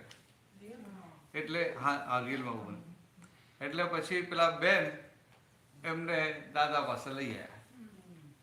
એટલે દાદા પાસે આવ્યા તો પેલી ભૂતાવળ પાછળ આવે. તો પેલા બેનને કહે કે ભાઈ પાછળ આવે કે તમે ચિંતા ના કરો કે દાદા પાસે બધું કંઈ વાંધો નહીં આવે. તો પેલા દાદા રૂમમાં આવ્યા તો પેલી ભૂતાવળ બધી બારણાની બહાર ત્યાં ઊભી રહી, અંદર કોઈ આવે નહીં. અને બેઠો પેલી ભૂતાવળ એને કહે તું બહાર આવ કે અમે તને છોડીશું નહીં, આવું. પછી દાદાને વાત કરી કે દાદા આવું થાય છે, અને જો કે ત્યાં બારણામાં ઉભા અહીં સુધી આવે છે, આપણું બધું બતાવે, અને કે મને આમ પડકાર નાખે છે, અને કે હું કે જોવું એવું નથી, હું એમનો સામનો કરું છું. ડીએસપી ને એટલે પાણીમાં તો ના બેસી જાય. પછી દાદાએ એ બધાની જે પેલું આમની માફી મગાવી કે ભાઈ કંઈ ભૂલ થઈ હોય તો અમને ક્ષમા કરી દૂર કરાવ્યું. પછી પેલા છોડીને જતા રહ્યા, સમજાય? પણ એ નજીક પણ આવી શકે નહીં. હવે એની વાત જોવા દો, કોઈ મહાત્મા હોય ને કંઈક ગડબડ કરીને આવ્યો હોય ને તો એના સસુમાં દાબે આવતા ફટાકા મારે, બીક લાગે. કોઈ ઊંધું કરી આમ સત્સંગમાં કંઈ ઊંધું કરવાની તો હિંમત જ નથી, તો બહારે કંઈક ઊંધું કહીને આવ્યો હોય ને તો નજીક આવીને બેસતા જ ફટાકા મારે, એટલે બીક જ લાગે. ખરેખર એવું હતું, ફટાકા મારે, બીક લાગે. એટલે આપણે તો બાય ચાન્સ એવું કંઈક આમ ભેગું થાય ને તો એની અંદર શુદ્ધાત્માના દર્શન કરવાના અને કહેવાનું કે ભાઈ અમારે કંઈ ભૂલ થઈ હોય તો માફ કરજે, પણ તમે બીજે જાઓ, તમને હેરાન ના કરો. આવું સાદું સિમ્પલ કહેવાનું, એટલે બધું પતી જાય. પણ બહુ ઇફેક્ટિવ છે દાદાની વાત હોય ને, બહુ ઇફેક્ટિવ.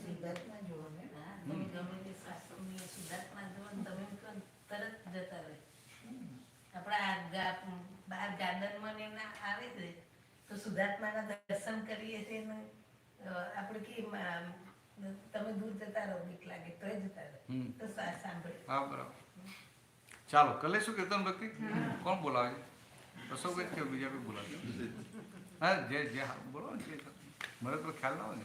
દાદા ભગવાનના અસીમ જય જયકાર હો, દાદા ભગવાનના અસીમ જય જયકાર હો, દાદા ભગવાનના અસીમ જય જયકાર હો, દાદા ભગવાનના અસીમ જય જયકાર હો, દાદા ભગવાન જયકાર હો દાદા ભગવાનના અસીમ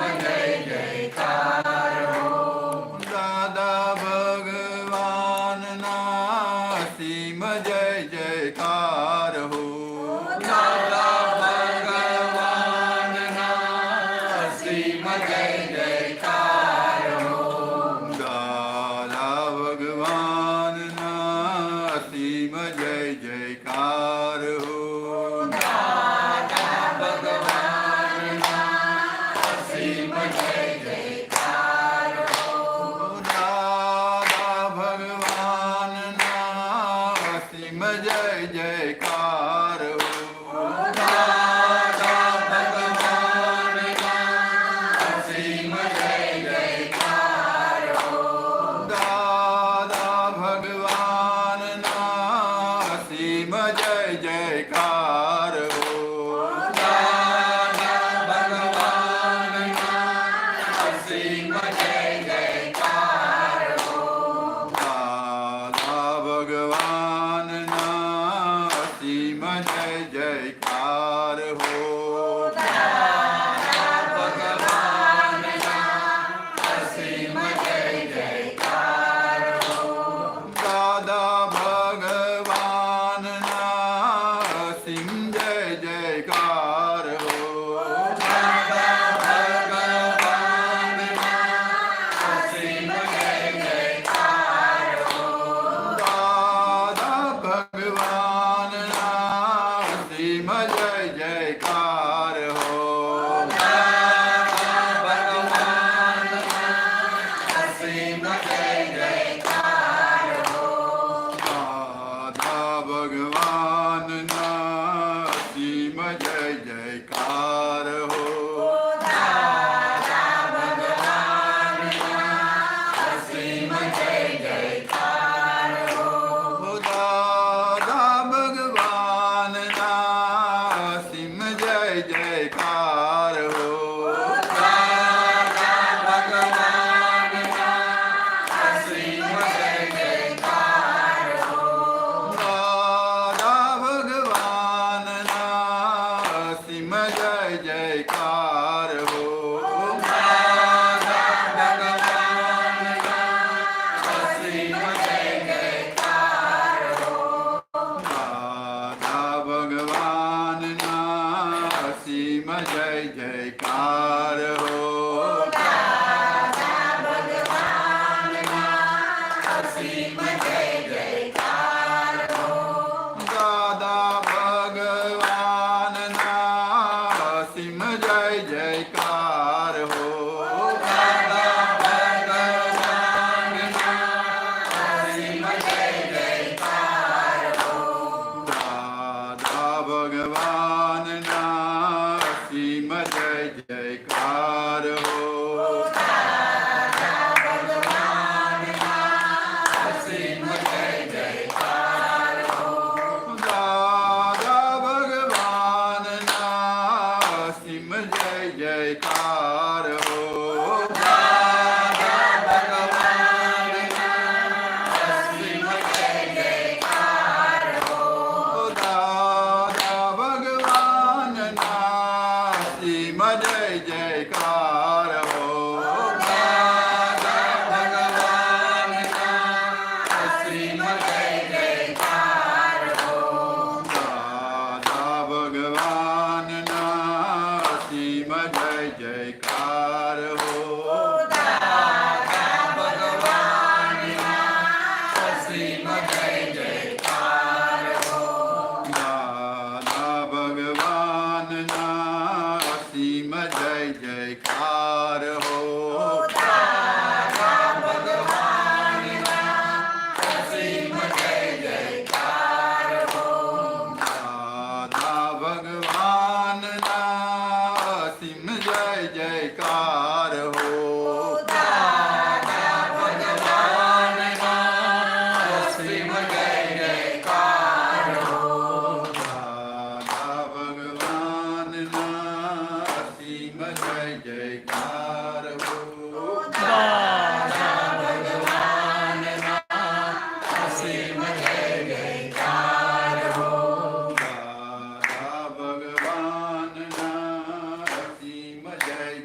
અસીમ જય જયકાર હો. જય સચ્ચિદાનંદ. જય સચ્ચિદાનંદ.